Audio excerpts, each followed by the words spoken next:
6वा मुद्दा होता आपला, हा, काय होता? भगवंताचे धाम कसे हम्म. प्राप्त करू शकू आपण, हम्म. तर किंवा भगवंतांचं जे भगवंताच्या आपण मागं धामाचा. बघितलं, आपण आध्यात्मिक जगत आहे है ना, ते हा. आपल्याला प्राप्त होणार आहे जर आपण भगवद्गीतेचे उपदेश आपण आपल्या जीवनात उतरवले तर, है ना. तर मग काय पद्धत दिली आहे ना. बरोबर आहे, भगवंतांचं जर भगवत धाम है ना, भगवत धाम आपल्याला जर प्राप्त करायचे तर त्याच्यासाठी काय पद्धत आहे?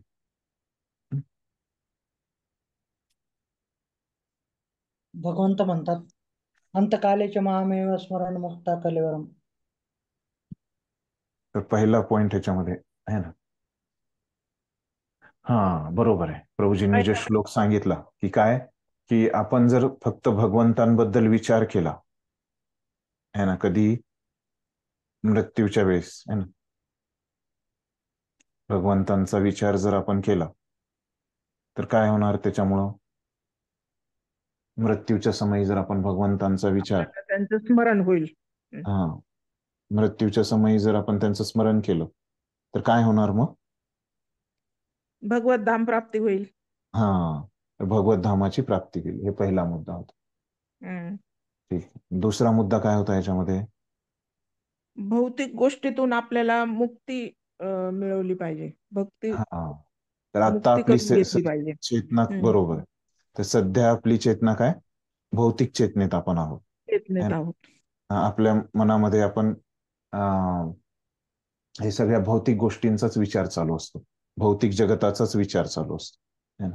तर ह्या भौतिक जगताच्या विचारापासून आपल्याला काय केलं पाहिजे? हे आध्यात्मिक जगताच्या विचाराकडं गेलं पाहिजे है ना. तर तसं जर झालं तर काय होईल? मग आपण मृत्यूच्या वेळेस भगवंतांना स्मरण करू शकू आणि मग भगवत धामात जाऊ शकू. बरोबर. मग तिसरा मुख्य मुद्दा काय होता याच्यामध्ये, की भगवद्गीता आपल्याला काय शिकवते, भगवद्गीतेतून आपल्याला काय शिकायला मिळते?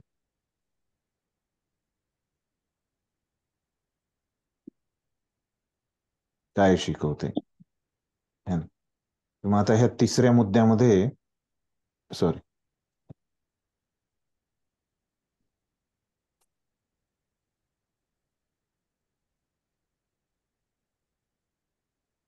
तिसऱ्या मुद्द्यामध्ये एक पहिला पॉइंट होता, काय काय शिकवते भगवद्गीता आपल्याला है ना.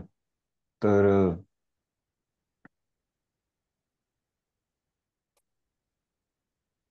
त्यामध्ये पहिला पॉइंट काय होता, आपण त्याला अबक असं म्हटलं है ना. तर पहिला पॉइंट काय होता, की आपल्या मन आणि काय शिकवते, मन आणि बुद्धी जी आहे आपली, मन आणि बुद्धी, हा, दोन्ही पण एकाच वेळी आपण वापरात आणली पाहिजे. एकाच वेळेस भगवंताची. वापरात आणून काय केले पाहिजे, ते भगवंतांबद्दल विचार करण्यामध्ये है ना. करत राहिलं पाहिजे.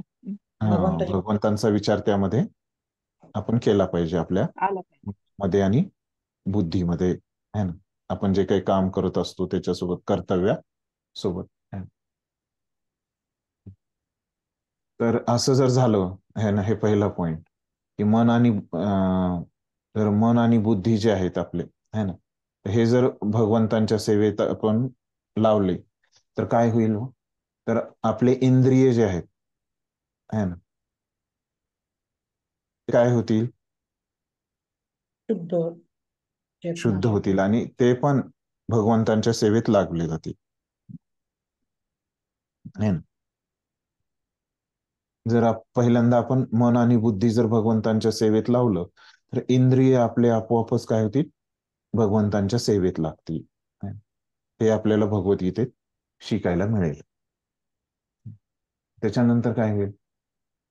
हे जे आहे की इंद्रिय भगवंतांच्या सेवेत लावणं, जो पद्धत आहे त्यालाच काय म्हणतात तो? इंद्रिय भगवंतांच्या सेवेत लावणं आहे योग. है ना. त्याच नाव योग. काय? भक्ती ना. हा, भक्ती है ना.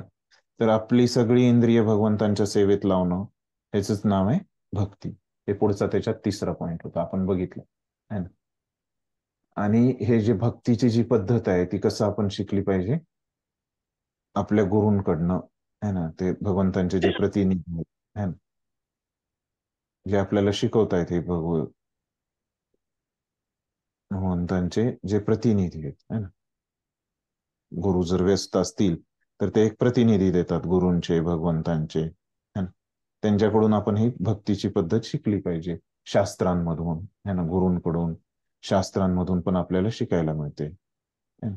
असं हे आपण मग हे 6 मुख्य मुद्दे असे आपण बघितले होते, बरोबर आहे. आणि त्याच्यानंतर मग आपण वाचत होतो, काय वाचत होतो, की प्रभुपादांनी काय केलंय, की जे गीता महात्म्य आहे, है ना, कोणी लिहिलंय मी सांगितलं होतं काल. कोणी लिहिलंय गीता महात्म्य? हं? शंकराचार्य. शंकर हा, आदि शंकराचार्य त्यांचं नाव काय. तर हे शंकराचार्य एक काय पद आहे, तर ते बदलत असतं. पण जे पहिले शंकराचार्य होते, आदि शंकराचार्य, है ना, हे शंकराचार्य बदलत असतात. जे 4 मठ आहेत त्यांचे, त्या 4 मठांचे 4 शंकराचार्य असतात. पण हे जे सगळ्यात जे पहिले शंकराचार्य होते, आदि शंकराचार्य त्यांना आपण म्हणतो, त्यांनी हे लिहिलेलं आहे. प्रभूजी आपण वाचण्याची गरज आहे का ते? आहे ना, प्रभुपादांनी लिहिलंय आपल्यासाठी, म्हणजे ते आहे महत्वाचं आहे का? त्याच्यामध्ये. आपल्यासाठी आवश्यकच आहे ते, है ना. आपल्याकडे आहे का बुक ते इस्कॉनकडे? आहे ना, आपल्या इथं दिलंय ना, ते आपण काल वाचले ना त्याच्यामधले श्लोक. हो इथं आहे, तुम्हाला दाखवतो आता इथं. वाटलं असं सेपरेट बुक आहे का काय गीता महात्म्य? नाही आदि नाही नाही, शंकराचार्य. गीता महात्म्य आहे सेपरेट बुक, पण ते त्यांचं आहे, ते गीता प्रेसवाल्यांचं आहे ते, आपलं नाही आहे तसं. आपण फक्त प्रभुपादांनी इथं त्यांचे श्लोक आणि अर्थच घेतले, त्यांनी त्याच्यावर त्यांचं तात्पर्य आपण नाही वाचत. त्यांनी तात्पर्य पण लिहिलंय ते गीता प्रेसवाल्यांनी, ते आपण नाही वाचत.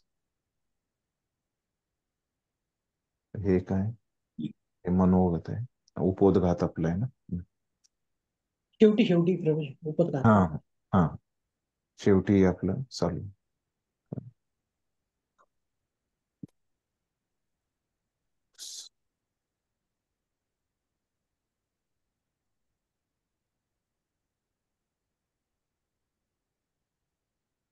ह्याच्यामध्ये आपण हे 4 श्लोक पण आपण ह्याच्यातले वाचले होते, बरोबर आहे. हो.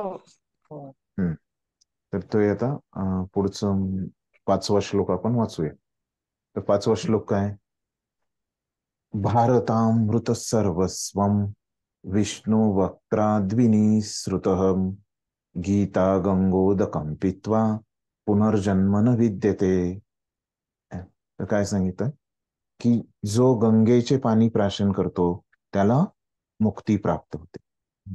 तर गंगाजल जर कुणी पिलं, है ना, तर त्याला काय मिळते, मुक्ती मिळते.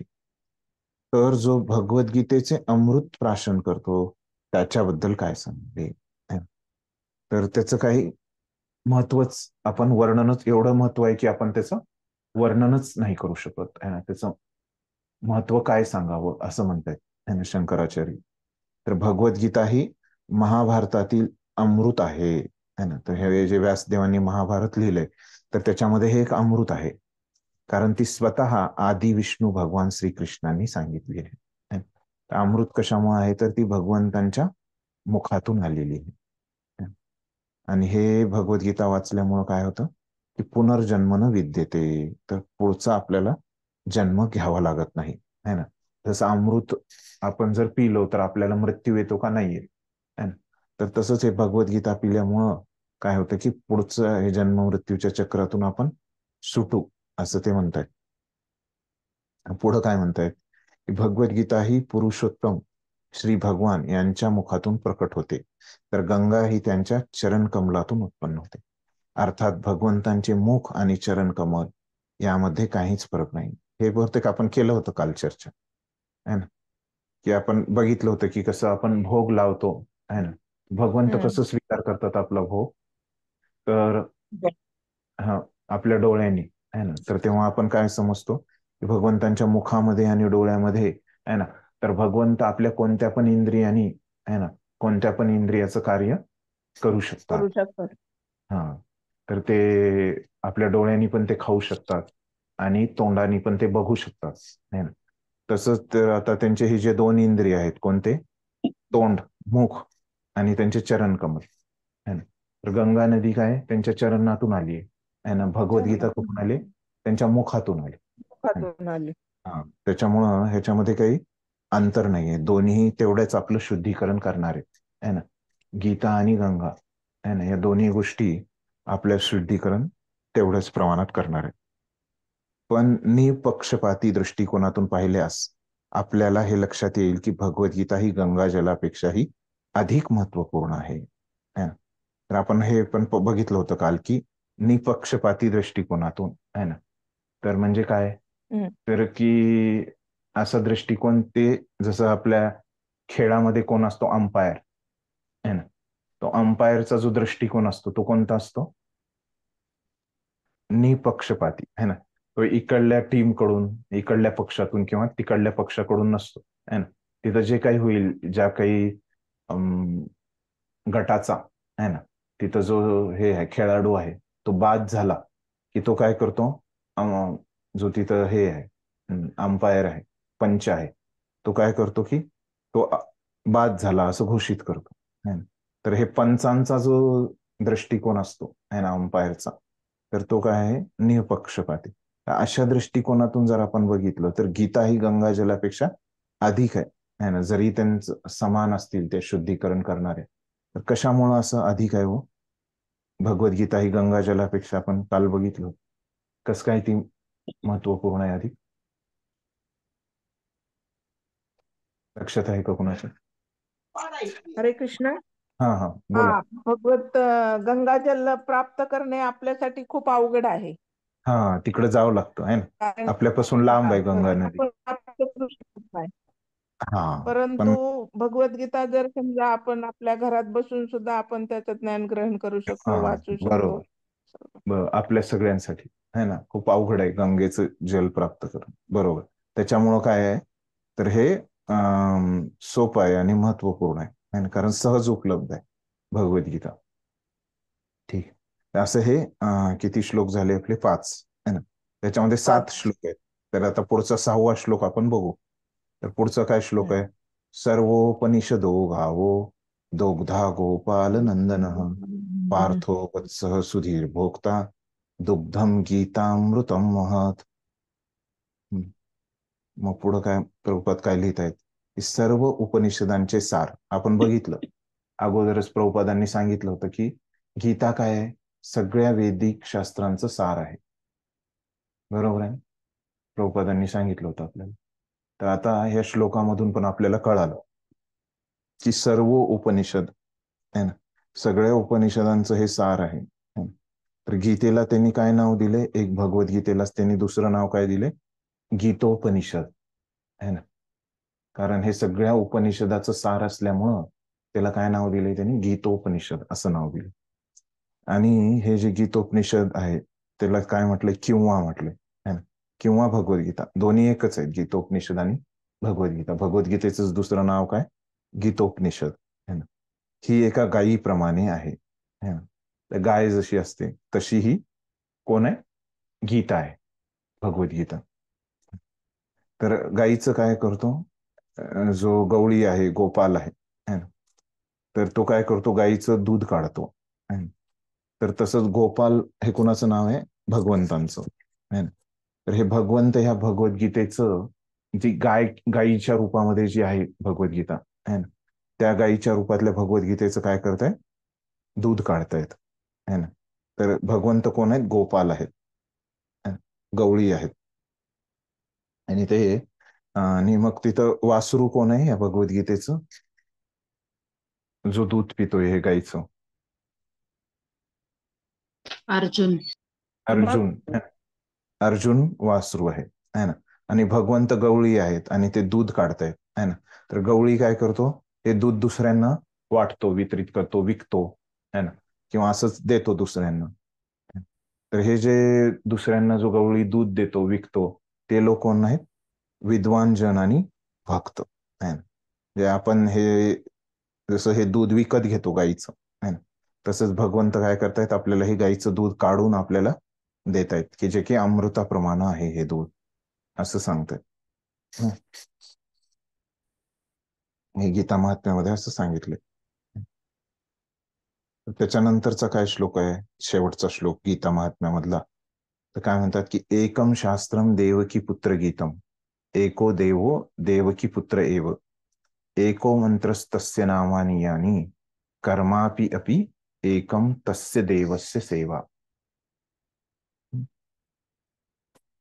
तर काय वर्तमान काळात लोक एकच शास्त्र, आता लोक काय म्हणतात की हे खूप शास्त्र आहे, आपले एवढे वेद आहे, रामायण आहे, महाभारत आहे, 18 पुराण आहे ना, आणखीन कोणते संहिता आहेत है ना, एवढे खूप शास्त्र आहेत. तर लोकांचा असा विचार आहे की ते म्हणतात की एकच शास्त्र सांगा म्हणून, एवढे शास्त्र नका आम्हाला सांगू, आणि एकच परमेश्वर सांगा है ना. एवढे तुमच्या हिंदू धर्मामध्ये खूप परमेश्वर आहेत नाही, आणि एकच धर्म आम्हाला सांगा की ज्याची आम्ही पालन करावं, आणि एकच व्यवसाय आम्हाला द्या.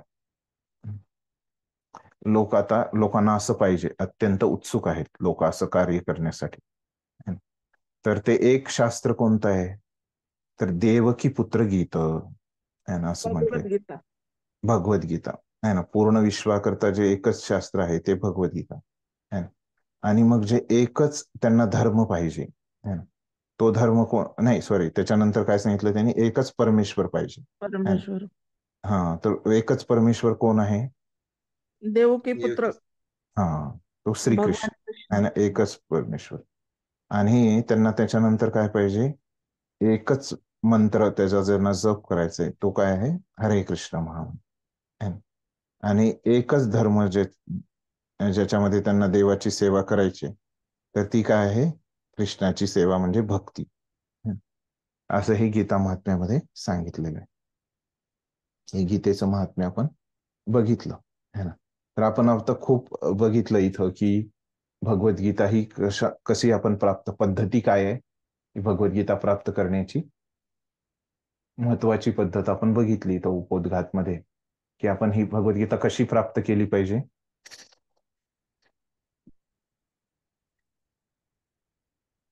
गुरु शिष्य परंपरेमध्ये है ना, बघितलं होतं आपण ते. तर तेच भगवद्गीतेमध्ये पण तेच सांगितलंय है ना, 4थ्या अध्यायामध्ये 2ऱ्या श्लोकामध्ये है ना, एवं परंपरा प्राप्तम इमम राजर्षयो विदुहु. ही भगवद्गीता आपण परंपरेमध्ये प्राप्त केली पाहिजे. तर आता जी आपण ही भगवद्गीता आपण शिकणार आहोत ते कसं आहे, परंपरा आपली श्रीकृष्णांपासून आपण हे ब्रह्ममध्व गौडीय संप्रदायामध्ये ही भगवद्गीता शिकणार आहोत. हे आपल्या आचार्यांचे, परंपरेमधल्या आचार्यांचे नाव इथं दिलेले आहेत. तर एकदा आपण वाचूया हे है ना. पहिले आहेत श्रीकृष्णांपासून आपली ही परंपरा चालू झाली आहे. मग ब्रह्मा, नारद, व्यास, मध्व, पद्मनाभ, नृहरी, माधव, अक्षोभ्य, जयतीर्थ, ज्ञानसिंधू, दयानिधी, विद्यानिधी, राजेंद्र, जयधर्म, पुरुषोत्तम है ना, ब्रह्मण्य तीर्थ, व्यास तीर्थ, लक्ष्मीपती, माधवेंद्रपुरी, ईश्वरपुरी है ना. तर आता इथं कसं आहे, हे माधवेंद्रपुरींचे शिष्य होते हे सगळे, ईश्वरपुरी, नित्यानंद प्रभू है ना, आणि हे अद्वैताचार्य, यांचे हे 3 शिष्य होते. त्याच्यानंतर हे ईश्वरपुरी मुख्य, त्यांचे हे शिष्य होते चैतन्य महाप्रभू है ना. चैतन्य महाप्रभूंचे हे 3 गोस्वामी मुख्य शिष्य होते, सॉरी, स्वरूप आणि गोस्वामी, सनातन. रूप आणि सनातन. आणि हे स्वरूप जे आहेत ते दुसरे आहेत, स्वरूप दामोदर हे दुसरे, ते पण त्यांचे शिष्य होते. पण मग हे रूप गोस्वामींनी रघुनाथ गोस्वामी, जीव गोस्वामी असे हे 2 गोस्वामी त्यांचे शिष्य होते. त्याच्यामधले हे जे रघुनाथ दास गोस्वामी आहेत है ना, रघुनाथ म्हणजे काय, तर हे 2 रघुनाथ होते है ना, रघुनाथ भट्ट आणि रघुनाथ दास. हा, पण इथं जे आहेत हे कोणते आहेत, हे रघुनाथ दास आहेत. रघुनाथ दास. रघुनाथ दासांचे जे शिष्य होते ते कोण आहेत, पुढं कोण आहेत त्यांचे शिष्य, कृष्णदास. तर हे कृष्णदास जे आहे ते इथं शॉर्ट मध्ये लिहिलेलं आहे. तर हे पूर्ण काय, कृष्णदास कविराज गोस्वामी. गोस्वामी. हम्म. हा, असं त्यांचं नाव. तर कोण आहेत हे कृष्णदास कविराज गोस्वामी? ऐकले का तुम्ही कधी यांचं नाव? हो, कोण आहे? चैतन्य चरितामृतचे लेखक. बरोबर आहे एकदम. की हे नी चैतन्य चरितामृत ग्रंथ लिहिला है ना. त्यांचे शिष्य कोण होते मग? नरोत्तम दास ठाकूर. त्यांचे कविराज शिष्य विश्वनाथ चक्रवर्ती ठाकूर. ठाकूर. आता हे विश्वनाथ चक्रवर्ती ठाकूरांचे जे शिष्य होते ते कोण होते? बलदेव विद्याभूषण आणि जगन्नाथदास बाबाजी महाराज है ना, असे त्यांचे दोन शिष्य होते. पण मग हे जगन्नाथदास बाबाजी महाराजांचे शिष्य कोण आहेत मग? बलदेव भक्ती विनोद ठाकूर है ना, जगन्नाथदास बाबाजी महाराजांचे. भक्ती विनोद ठाकूरांचे शिष्य गौर किशोरदास बाबाजी महाराज आणि त्यांचे शिष्य भक्तिविधान स्वामी भक्ती सिद्धांत सरस्वती है ना, गौर किशोरदास बाबाजींचे. आणि त्यांचे शिष्य कोणते होते? प्रभुपाद, एसी भक्तिविधान स्वामी प्रभुपाद नाही ना. तर असं हे प्रभुपादांनी आता गीता इथं लिहिलेली आहे ना. तर प्रभुपादांची ही जी टीका आहे ती आपण समजून घेणार आहे. ठीक आहे. इथपर्यंत कोणाला काही प्रश्न आहे, काही समजलं नाही असं कोणी आहे? आता आपण भगवद्गीतेच्या पहिल्या अध्यायाला सुरुवात करणार आहेत आज है ना. त्याच्या अगोदरच आपण संपवलेलं आहे सर्व है ना. मनोगत पण आपण वाचलं, समजून घेतलं आणि उपोद्घात पण वाचून आपण समजून घेतलेला आहे. ठीक आहे.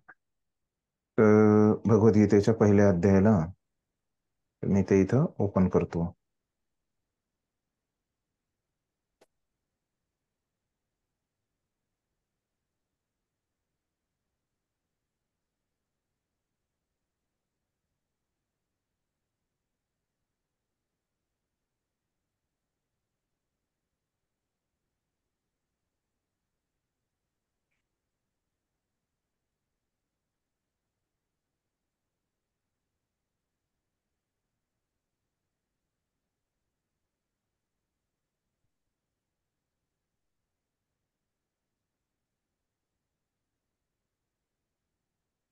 तर आपण आपल्याला माहिती आहे की हे अध्याय पहिला आहे ना.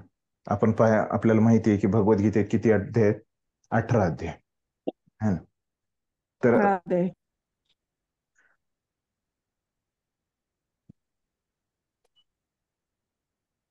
आता हे जे नाव दिलेले आहेत है ना, तर कृष्ण भगवद्गीता काय आहे हो?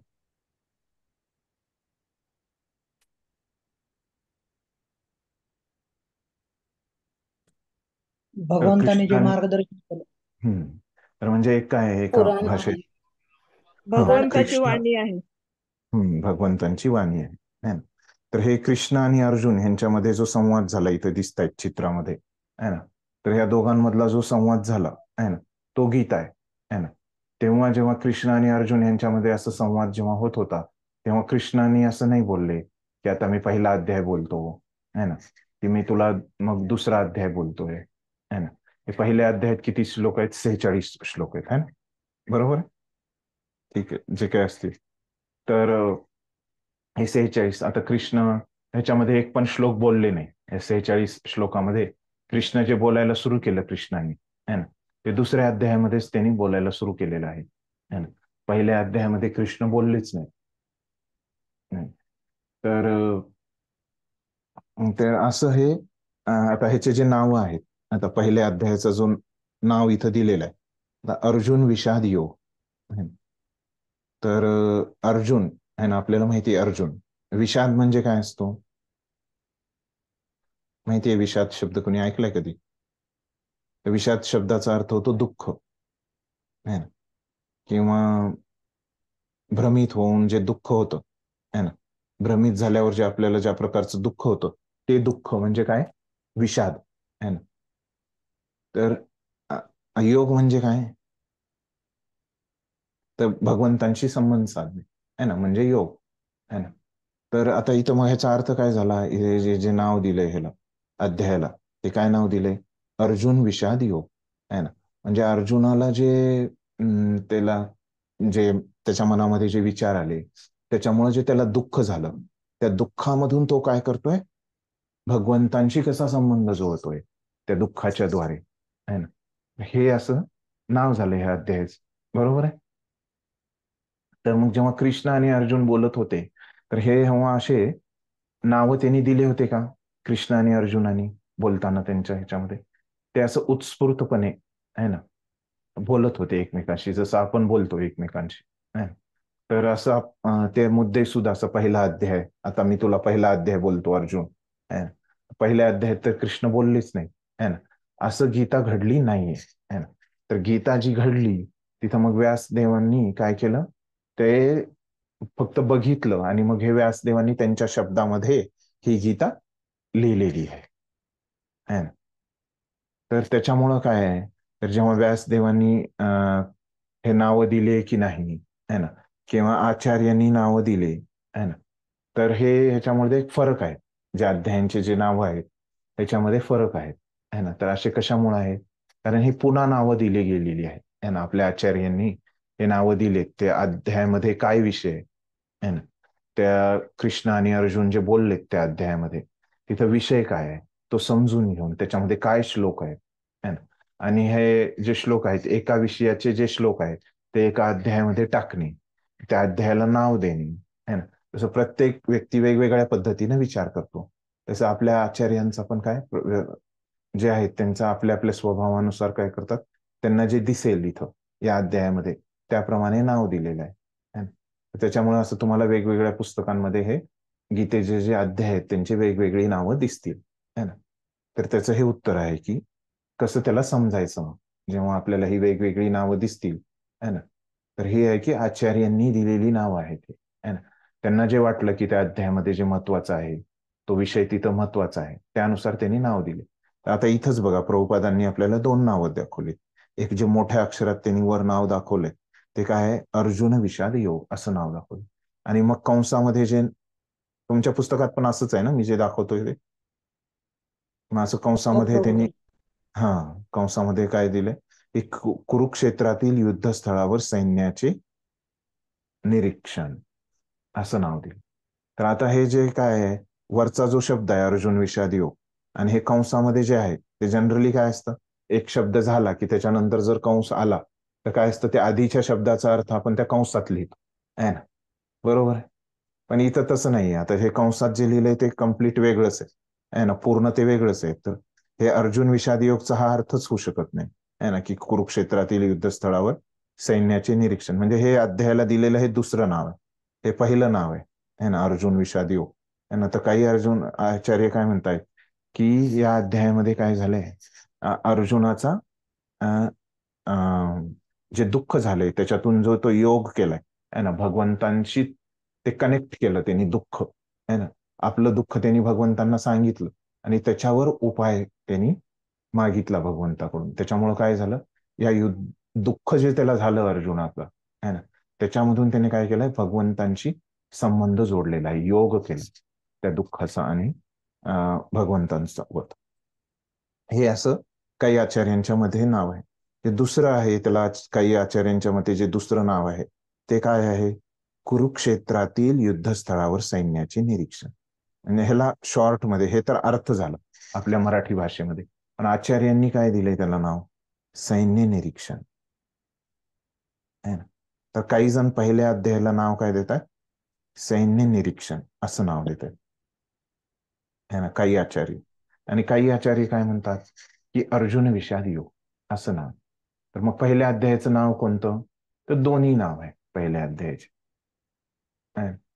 तर त्याच्यामुळं असं, कारण कोणते पण आचार्य चुकीचं नसतं, सगळ्याच आचार्यांचं बरोबर असतं, है ना. तर आता कसं दोन्ही आचार्यांचं कसं बरोबर आहे ते आपण इथं बघूया, है ना. तर आता ह्या मी सांगितलं होतं तुम्हाला आता की या गीतेच्या पहिल्या अध्यायामध्ये किती श्लोक आहेत सांगितलं मी, तर 46 श्लोक आहेत, बरोबर आहे.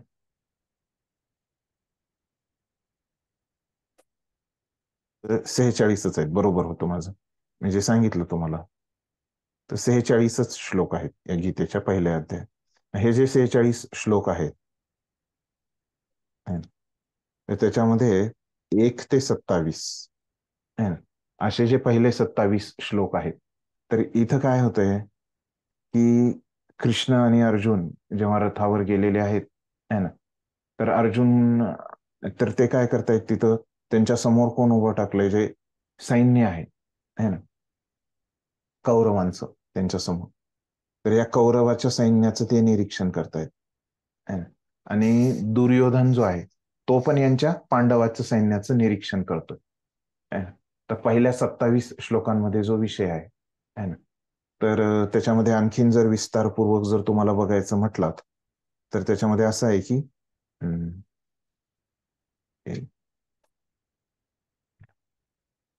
एक मिनिट हा, ते बंद पडलं ऍप्लिकेशन,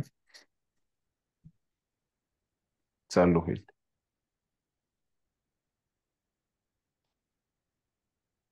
ऍड आली त्याच्यामध्ये. हा,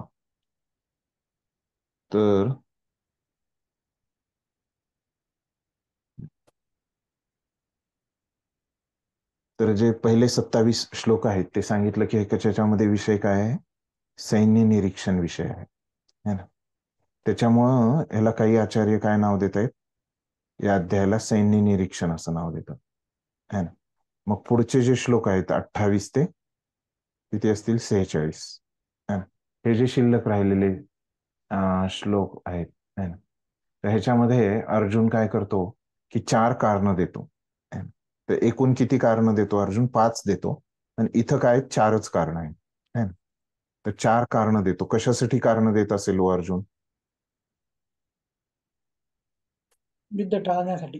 हा, युद्ध टाळण्यासाठी, युद्ध न करण्यासाठी है ना. युद्ध न करण्यासाठी, मी नाही करणार युद्ध है ना. युद्ध न करण्यासाठी जी कारणं देतो, म्हणजे त्याला दुःख जे होतं है ना, ती कारणं तो भगवंतांना सांगतो की मी या या कारणांमुळे युद्ध नाही करणार असं जो अर्जुन सांगतो. त्याच्यामुळे काय होतं, ते कारण कधी देतो आपण, ते करू शकत नाही, आपल्याला जे दुःख येतं, निराशा येते है ना, तेव्हा आपण कारण देतो है ना. तर अर्जुनाला पण असंच दुःख झालं है ना, त्याच्यामुळं मग तो काय करतोय, ते दुःख भगवंतांना व्यक्त करतोय है ना. त्याला जे दुःख झालं तर त्या दुःखातून काय करतोय, भगवंतांशी तो संबंध जोडतोय है ना. तर भगवंतांशी संबंध जोडणं म्हणजे काय आहे, योग आहे है ना. तर हे अर्जुन आपल्या दुःखामुळे भगवंतांशी संबंध जोडतोय. तर ह्या 28 नंबरच्या श्लोकापासून 46 नंबरच्या श्लोकामध्ये काय विषय आहे, मग काय विषय आहे?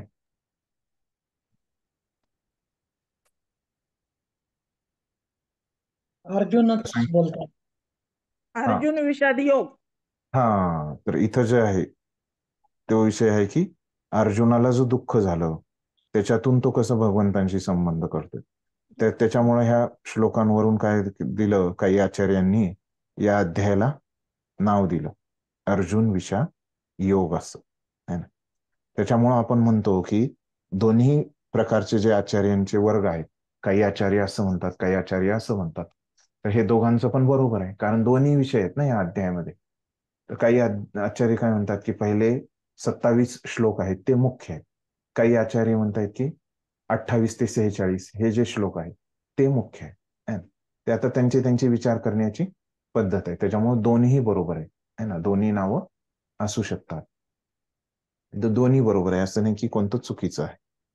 ठीक आहे, तर आता मग आपण जाऊया. हे झालं स्पष्ट सगळ्यांना? हे कशामुळे, नाही तर बऱ्याच भक्तांना हे प्रश्न असतो, अरे वेगवेगळे का नाव आहे ना, 2 नावं काय आहे. मी ते पुस्तक बघितलं, गीता प्रेसचं पुस्तक बघितलं, तिकडं वेगळंच नाव आहे. हे कशामुळे, तर त्याच्यामधले काही आचार्यांना वाटतं की हे विषय आहेत महत्वाचे, त्याच्यानुसार त्याला ही नावं दिलेली आहे. ही नावं काही कृष्णाने दिलेली नाहीयेत. कृष्णाने दिले असते तर ते फिक्स असले असते, सगळ्यांचे एकच असले असते. जसं श्लोक बोललेत व्यासदेवांनी जे श्लोक लिहिलेत ते. ठीक आहे, तर मग पहिला जो श्लोक आहे, आता आपल्याला माहिती आहे की आपण बघितलं की आता मी तुम्हाला सांगितलं की हे पहिल्या अध्यायामध्ये कृष्ण बोललेत का? नाही, नाही बोलले. हरे कृष्ण नाही बोललेले. हा, बरोबर. तर तरी पण मग या पहिल्या अध्यायामध्ये जे श्लोक आहेत ते काय काम करत असतील, मी तुम्हाला आधी सांगितलं होतं इंट्रोडक्शन मध्ये या श्लोकांचं काय काम आहे हे भगवंतांनी तर बोललेलेच नाहीये, है ना. भगवद्गीता म्हणजे काय, त्याचा अर्थ काय, ते जे भगवंतांनी बोललंय ते, है ना. मग या श्लोकांचं काय काम आहे, 46 श्लोकांचं, गीतेतले आहेत की नाही? गीतेतलेच आहेत ते. मग काय काम आहे या श्लोकांचं? जे भगवंतांनी श्लोक सांगितले ते आपल्याला चांगले समजावे, है ना. ते मग मी सांगितलं होतं की बाकीचे जे श्लोक आहेत, है ना, तर भगवंतांनी हे 700 श्लोकांपैकी किती श्लोक बोललेत सांगितलं होतं मी तुम्हाला?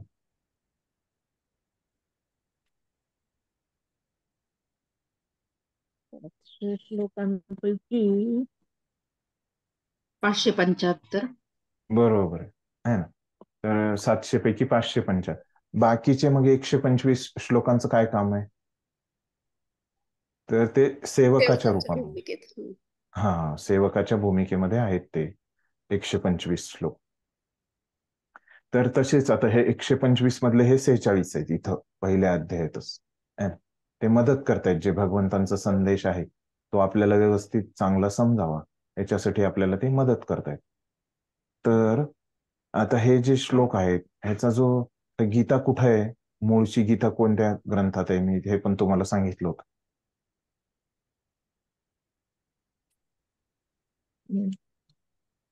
कुरुक्षेत्र. नाही, कुरुक्षेत्राला सांगितली, ग्रंथ कुठे आहे आढळते ही गीता आपल्याला? श्रुती.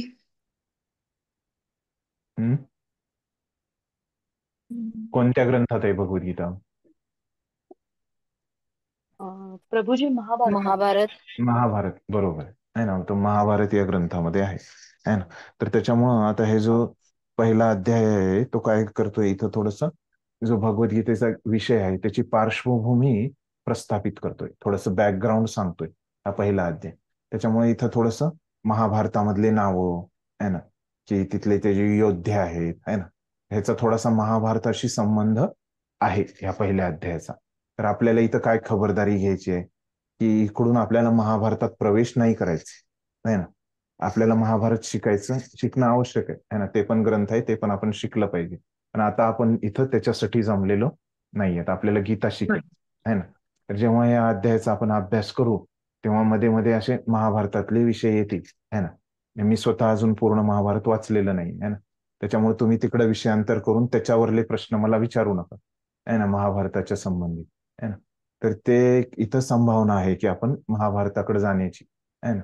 तर आपण मग इकडं गीतेमध्येच राहूया, है ना. त्या पद्धतीनंच आपण या पहिल्या अध्यायाचा आपण अभ्यास करूया, है ना. ठीक आहे. तर मग सुरू करूया आपण पहिल्या अध्यायाचा अभ्यास करायला. तर पहिला श्लोक आहे, धृतराष्ट्र उवाच धर्मक्षेत्रे कुरुक्षेत्रे समवेतायुयुत्सवः मामकाः पांडवाश्चैव किम अकुर्वत संजय. तर आपल्याला माहिती आहे पहिला प्रसिद्ध श्लोक आपण बऱ्याच वेळेस ऐकला असेल. तर धृतराष्ट्र काय म्हणतोय या श्लोकामध्ये, तर तो प्रश्न विचारतोय. कुणाला विचारतोय? संजयाला, है ना.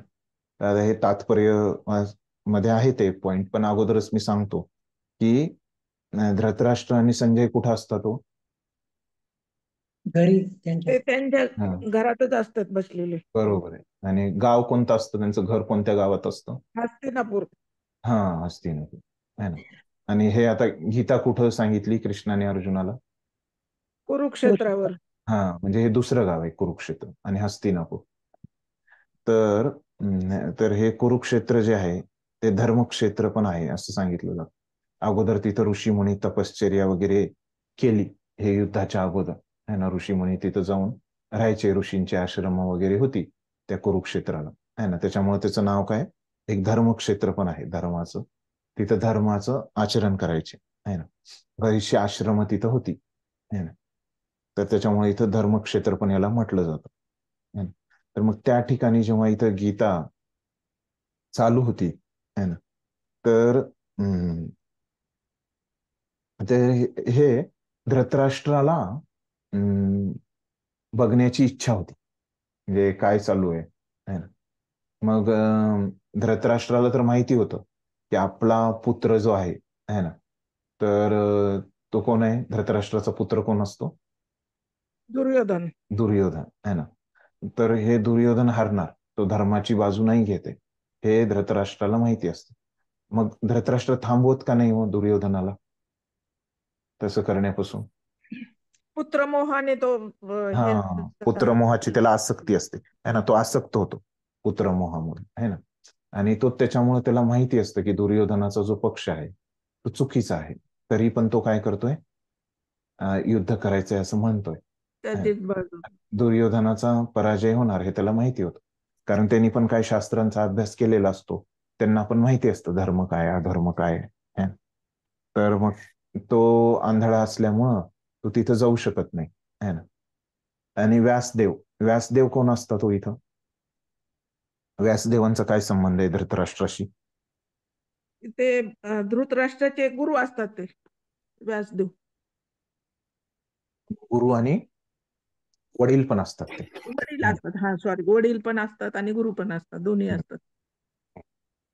तर हे ते सांगतात धृतराष्ट्राला की नाही, तू थांबव दुर्योधनाला है ना. पण धृतराष्ट्र काय म्हणतो की हे दुर्योधन जो आहे तो माझा ऐकतच नाही है ना, असं सांगतो त्यांना. मग व्यासदेव म्हणतात, मग तुला बघायचंय का तिथं काय आहे? तुला मी डोळे देतो, तू बघू शकतोस तिथं काय चालू आहे. तर मग धृतराष्ट्राला काय वाटतं की त्याला तर माहित असतं आपली मुलं मरणार है ना, पण मग ते कशाला बघायचं आपले मुलं मरताना आपल्या डोळ्यांनी.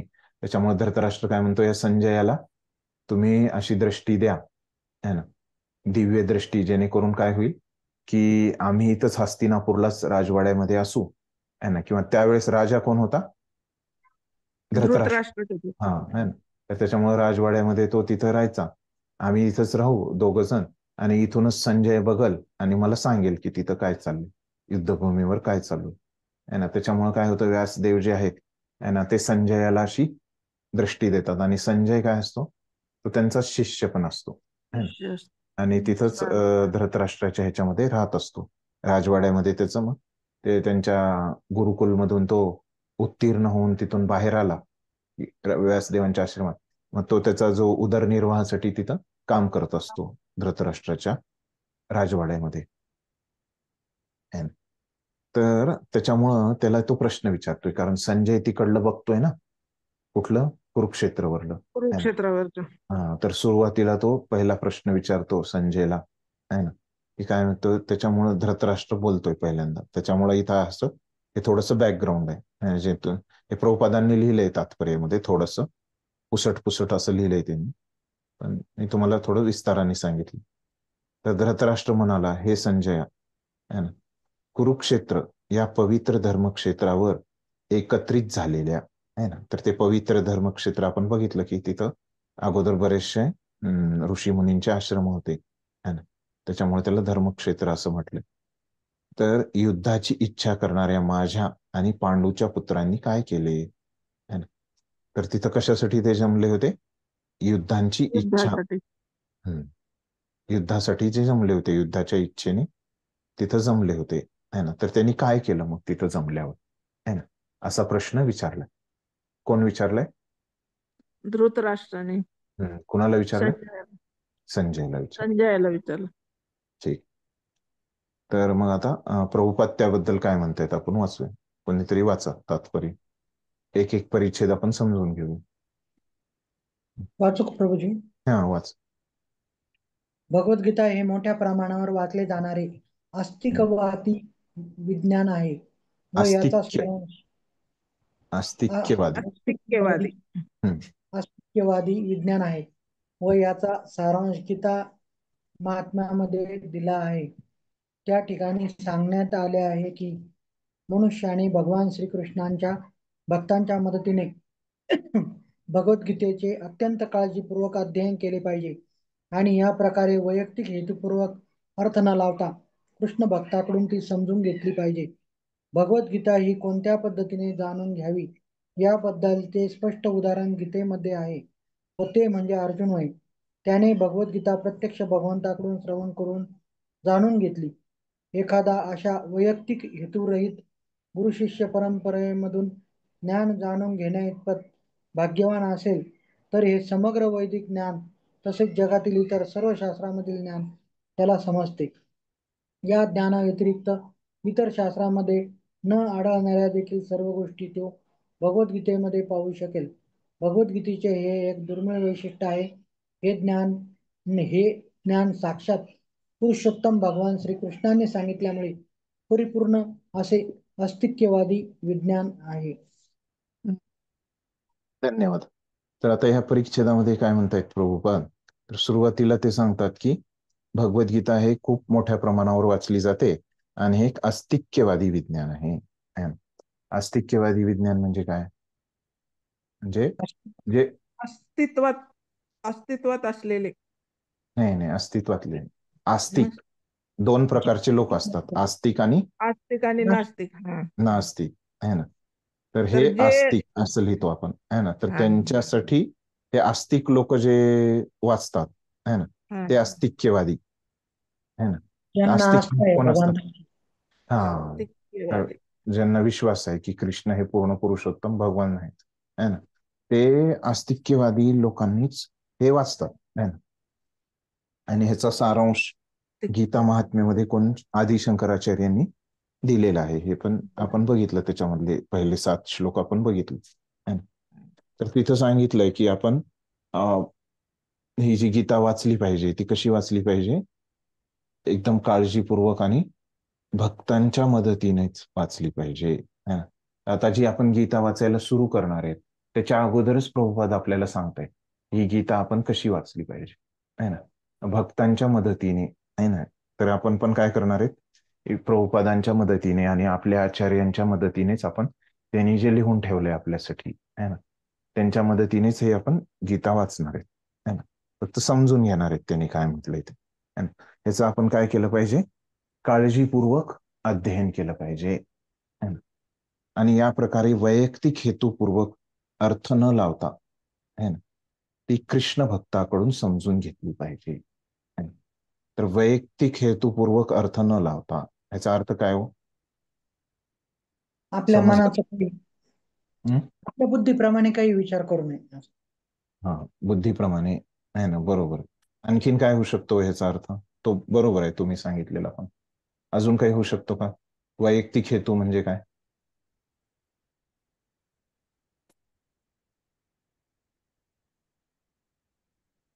एक जे सांगितला प्रभूजींनी की आपल्या बुद्धीप्रमाणे म्हणजे काही आपल्या अर्थ. स्वतःच्या बुद्धीला जे आपल्या स्वतःच्या स्वार्थासाठी केलेलं. हा, तर हेतूसाठी हे पण आहे, बरोबर आहे. तर हेतुपूर्वक म्हणजे काय, वैयक्तिक हेतू मध्ये म्हणजे काय, तर आपल्याला स्वार्थ आहे ना, जसं आपल्याला पैसे पाहिजे आहे ना, आपल्याला पैसे कमवायचे, तर त्यांनी काय करतात की हे भगवद्गीतेचं व्याख्यान ठेवतात आणि त्याच्यातून पैसे कमवतात आहे ना. आणि मग एक पैसे कमवण्याचं साधन हे काय झालं, वैयक्तिक हेतू आहे ना. किंवा दुसरं काय की आपल्याला प्रसिद्ध व्हायचंय है ना, नाव पाहिजे आपल्याला है ना. असे खूप सारे हेतू असू शकतात आपल्या स्वार्थासाठी है ना. उदाहरणाबद्दल मी सांगितले 1-2. तर असे हेतू ठेवायचे, स्वार्थ ठेवायचा त्याच्यामध्ये आणि काय करायचं, भगवद्गीतेत तोच विषय है ना. तर एक जसं गीतेमध्ये काय सांगितलंय, युक्ताहार विहारस्य है ना. तर तुम्ही वेळेवर योग्य भोजन घ्या, योग्य कार्य करा है ना, असं सांगितलंय गीतेमध्ये. तर ते एक आयुर्वेदाचे शिक्षक काय म्हणायचे की गीतेचा उद्देश काय हो, गीता कशासाठी सांगितली, की आयुर्वेदासाठीच सांगितली. गीतेचा उद्देश असा आहे की आपली तब्येत कशी चांगली ठेवायची है ना, हेच विषय आहे गीतेमध्ये. ते आहे का? है ना, ते विषय नाही आहे गीतेमध्ये है ना. असं लोक काय करतात, आपल्या बुद्धीनं त्याला आपला हेतुपूर्वक त्याला समजतात है ना. किंवा आणखीन एक जे थोर आपल्या ह्याच्यामध्ये एक राजकारणी होऊन गेले माग, ते काय म्हणायचे, गीतेचा संदेश काय आहे म्हणायचे, अहिंसेचा संदेश आहे असं म्हणायचे. तर हे सगळं काय आहे, लोक कसे समजतायत हे, तर गीतेमध्ये तर हिंसा होते, तिथं तर युद्ध होतंय, आणि मग गीता कसं अहिंसेचा उपदेश दिलो है, उघडच आपल्याला कळतं की ते सगळं चुकीचं आहे ना. तरी पण लोक असं बोलतात. तर हे असं का बोलतात गीतेबद्दल, कारण त्यांना स्वतःला अहिंसा करायची है ना, त्यांचा हेतू आहे की त्यांना अहिंसा करायची है ना, त्यांना आपल्या शरीराला चांगलं ठेवायचं आहे, आयुर्वेदाचं त्यांना प्रचार करायचा आहे है ना. तर ते आता त्यांना जे स्वतःला करायचे ते म्हणतात की हे गीतेमध्ये है ना. म्हणजे काय करतात, त्यांचा जे स्वतःचा हेतू आहे ते काय करतात, गीता वाचण्यामध्ये ते हेतूला आधी घेऊन येतात. गीतेमध्ये काय सांगितलंय ते निःपक्षपाती ते बघत नाही है ना. तर आपला हेतूच त्यांचा असतो, पूर्वग्रह दूषित असतात त्यांचे. आपण जे म्हणतो ना हेतू असणं म्हणजे काय, तर पूर्वग्रह दूषित असणे आहे ना. त्यांच्या मनामध्ये आधीच काहीतरी निर्णय झालेला असतो आणि त्या निर्णय आपल्या बुद्धीमध्ये घेऊन ते गीता वाचायला येतात है ना. अशा लोकांकडून आपण समजून नाही घेतलं पाहिजे गीता. अशी ही पद्धत आपण असली पाहिजे है ना. परंपरेमधून आपण हे वाचलं पाहिजे. तर भगवद्गीता ही कोणत्या पद्धतीने जाणून घ्यावी है ना. आपल्याला उदाहरण पाहिजे ना, कुठून शिकायचं घ्यायचं ते उदाहरण. तर ते उदाहरण कोण आहे, अर्जुनानं जसं समजून घेतली है ना, कृष्णावर त्याचा विश्वास होता है ना. तर अर्जुन जेव्हा प्रश्न विचारतो तर ते कसं म्हणतो की कृष्णा तू आता असं सांगितलंस है ना, तू मला आता तुझ्याबद्दल असं असं सांगितलंस है ना, आणि मी तर असं असं दुसऱ्यांकडनं असं असं ऐकलंय है ना. तर हे असं दोन्हीमध्ये विरोध आहे है ना. तर हे मी कसं समजू है ना. हे दोन मतं वेगळे होतात, तुझं मत आणि हे दुसऱ्यांचं मत, हे दोन मतं वेगळे होत आहेत. तर हे मी कसं समजू है ना. मी ह्याच्यामुळं भ्रमित होतोय, त्याच्यामुळे तू मला सांग की ह्या दोन्हीपैकी कोणतं बरोबर आहे, असं अर्जुन प्रश्न विचारतो. ह्याच्यामधून काय दिसतं, अर्जुननी जे शब्द वापरले की मी हे दोन मला वेगवेगळी मतं दिसले है ना, त्याच्यामुळे मी भ्रमित झालो है ना, आणि त्याच्यामुळे तू मला सांग निश्चितपणे या दोन्हीपैकी बरोबर कोणतं आहे है ना. असं अर्जुन जेव्हा, आता आपण पुढं बघू, अर्जुन अशा पद्धतीने प्रश्न विचारतो. पण आता मी तुम्हाला सांगितलं की अर्जुन अशा पद्धतीने प्रश्न विचारतो. ही जी अर्जुनाची प्रश्न विचारण्याची पद्धत आहे त्याच्यामधून आपल्याला काय दिसून येतो, नम्रपणा. हा नम्रपणा. अजून काय दिसून येतो, बरोबर आहे, नम्रपणा आपल्याला समजतो. आणखीन काही समजतं का या प्रश्नामधून, भगवंतावरील विश्वास. हा विश्वास पण भगवंतांवरला. असं नाही म्हणत की कृष्णा तू जे सांगितलंस ते खोटं आहे ना, असं नाही अर्जुन म्हणत. तसं जर अर्जुनानं म्हटलं असतं तर काय झालं असतं, त्याचा विश्वास नसला असता है ना. तर अर्जुन स्वीकार करतोय की कृष्णाने जे सांगितलं ते खरं आहे. पण अर्जुन काय म्हणतो, ते मला नाही समजलं है ना. तुम्ही जे सांगितलं ते काय झालं, मला नाही सांगितलं, मी कसं ते समजू, असं अर्जुन विचारतो है ना. तर ह्याच्यातून काय होतं की अर्जुन म्हणजे स्वीकार करतोय, त्याचा विश्वास आहे की भगवंत जे सांगतायत ते उगाचच त्याला फसवण्यासाठी नाही सांगत है ना, किंवा असंच टाइमपास म्हणून नाही सांगत. त्याला सांगतंय की भगवंत जे सांगतायत ते माझ्या हिताच आहे आणि ते खरं आहे है ना. आणि त्याच्यामुळे तो कसं विचारतो, मी कसं हे समजू है ना. त्याच्यामुळे हे आपला भाव असला पाहिजे, अर्जुनासारखाच आपला भाव असला पाहिजे. इथं जे चर्चा होणार आहे गीतेमध्ये है ना, ती खरी आहे है ना. तर आपला असा भाव असला पाहिजे की ती मी कशी समजू है ना.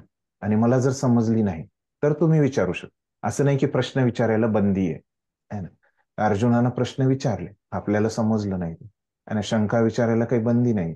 ते विचारण्यामागचा भाव कसा आहे ना, समोरच्याला किती माहिती आहे ते चेक करायला विचारतोय का आपण है ना, किंवा मला जास्त माहिती आहे का त्याला जास्त माहिती आहे ना, का आपल्याला शिकण्याच्या आपण भावातून विचारतो है ना. तर हे महत्वाचं आहे, ते आपण प्रश्न कसं विचारतो, काय प्रश्न विचारतो त्याच्यावरून लगेच समजून येते है ना की आपला भाव काय. तर अर्जुनाकडनं आपण हे खूप शिकण्याचं गुण आहे जो आपल्या सगळ्यांमध्ये. आपण सगळेच काय आहेत, गीतेचे विद्यार्थी आहेत है ना. इथं प्रभुपाद गीतेचे शिक्षक आहेत है ना, त्यांच्याकडून आपण हे सगळेजण शिकतोय इथं या ठिकाणी है ना. तर आपल्या सगळ्यांचाच, तुमचा माझा सगळ्यांचाच असा भाव असला पाहिजे है ना की आपण हे सगळेच गीतेचे आपण विद्यार्थी आहोत है ना. तर आपला असा भाव असला पाहिजे अर्जुनासारखा. इथं जे सांगितलं जातंय ते एक आपण त्याला आव्हानात्मक दृष्टिकोनातून त्याच्याबद्दल शंका प्रस्तुत न करता, ती शंका आपल्या जीवनात आपण ते कसं उतरवावं, कसं समजून घ्यावं, या दृष्टिकोनातून आपण शंका विचारणं खूप महत्वाचं आहे. प्रश्न विचारणं है ना, त्याला आव्हान देणं है ना, हे योग्य नाही है ना. तर हे आपण आपण सगळ्यांनीच याच्यामध्ये हे समजून घेतलं पाहिजे है ना. ठीक आहे. त्याच्यानंतर सांगतायत की अर्जुनाने जे श्रवण केली ते आपण त्या परंपरेमध्ये असलं पाहिजे. तर आपण परंपरेमध्ये आहोतच, आपण असं अगोदरच बघितलं पहिल्या अध्यायाच्या अगोदर है ना. की आपण कसं परंपरेमध्ये वाचतोय. मग या ज्ञानाव्यतिरिक्त इतर शास्त्रामध्ये न आढळणाऱ्या या भगवद्गीतेमध्ये सगळ्याच विषयांची चर्चा आहे ना, असं ते सांगतात. है ना. तर त्याच्यामुळे सगळ्या प्रकारचं ज्ञान आपल्याला या गीतेमधून मिळेल. है ना. जसं आयुर्वेदाचं मी सांगितलं की आयुर्वेदवाले लोक म्हणतात की आयुर्वेदाचं ज्ञान आहे गीतेमध्ये, आहे ना. तसं सगळ्याच विषयांचं ज्ञान हे गीतेमध्ये आहे ना, जे काही विषय असतील ते. तर हे खूप दुर्मिळ वैशिष्ट्य आहे ना, जे आपल्याला कुठं पाहायला नाही मिळत आहे ना इतरत्र, आहे ना. त्याच्यामुळे हे दुर्मिळ आहे. हे ज्ञान साक्षात भगवंतांनी सांगितल्यामुळं ते परिपूर्ण आहे. तर आपण बघितलं की भगवंत जेव्हा सांगतात काही पण ज्ञान, तर त्याच्यामध्ये ते परिपूर्ण कशामुळे असतं? अपौरुषेय ज्ञान. आहे, बरोबर आहे. पण ते परिपूर्ण का असतं भगवंतांनी सांगितलेलं ज्ञान? आपण भगवंत उपोद्घात परिपूर्ण आहे. भगवंतच परिपूर्ण आहेत तेव्हा ते. हा, बरोबर आहे. भगवंत परिपूर्ण आहेत, त्याच्यामुळे काय त्यांनी सांगितलेलं ज्ञान परिपूर्ण आहे. तर परिपूर्ण कुणाला म्हणायचो? कशामुळे भगवंत परिपूर्ण आहेत हे पण आपण उपोद्घात मध्ये बघितलं. का बरं भगवंत परिपूर्ण आहेत? आपण का नाही आहेत परिपूर्ण? ओम पूर्णमदम आपल्यामध्ये पूर्णमिदम. 4 दोष आहेत ना. हा, तर अपूर्ण आपल्यामध्ये 4 इंद्रिय. दोष आहेत. हा, तर ते 4 दोष कोणते? तर आपली इंद्रिय अपूर्ण आहे ना, आणि काय आहेत? आणखीन इंद्रिय काय? अपूर्ण असल्यामुळे आपण भ्रमित होतो. हा, भ्रमित भ्रमित. झाल्यामुळे आपल्याकडनं चुका होतात आणि चूक लपवण्यासाठी आपण खोटं बोलतो. हा, बरोबर. एकदम क्रमाने सांगितले की हे 4 दोष आपल्यामध्ये आहेत, है ना. तर त्याच्यामुळं काय आहेत? आपण दोषपूर्ण आहोत आणि परिपूर्ण नाही आहेत आपण. आणि भगवंतांमध्ये हे दोष नसल्यामुळं भगवंत काय आहेत? परिपूर्ण आहेत, है ना. त्याच्यामुळे त्यांनी बोललेले शब्द पण काय आहेत? परिपूर्ण आहेत. ठीक. परिपूर्ण. पुढचे 2 परिच्छेद वाचा कोणीतरी.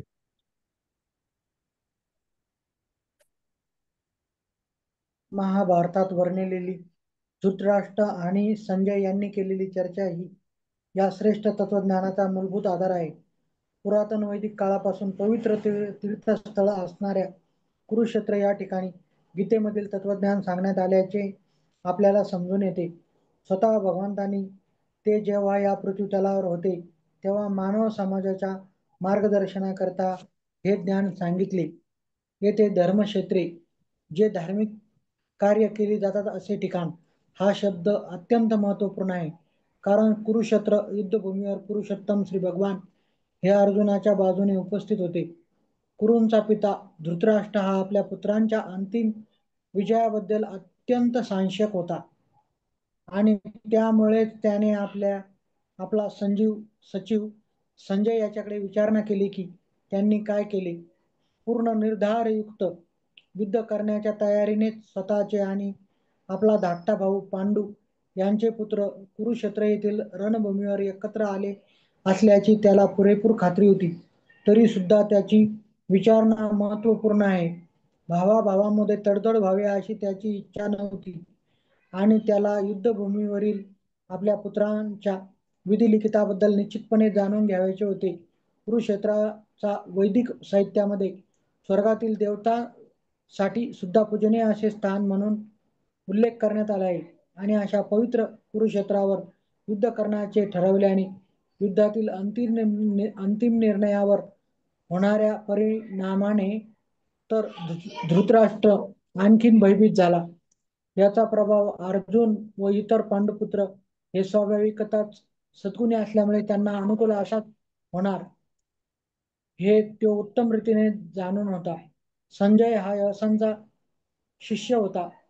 तो जरी धृतराष्ट्राच्या कक्षामध्ये होता तरी यशांच्या कृपेने तो कुरुक्षेत्र येथील युद्धभूमी पाहू शकत होता.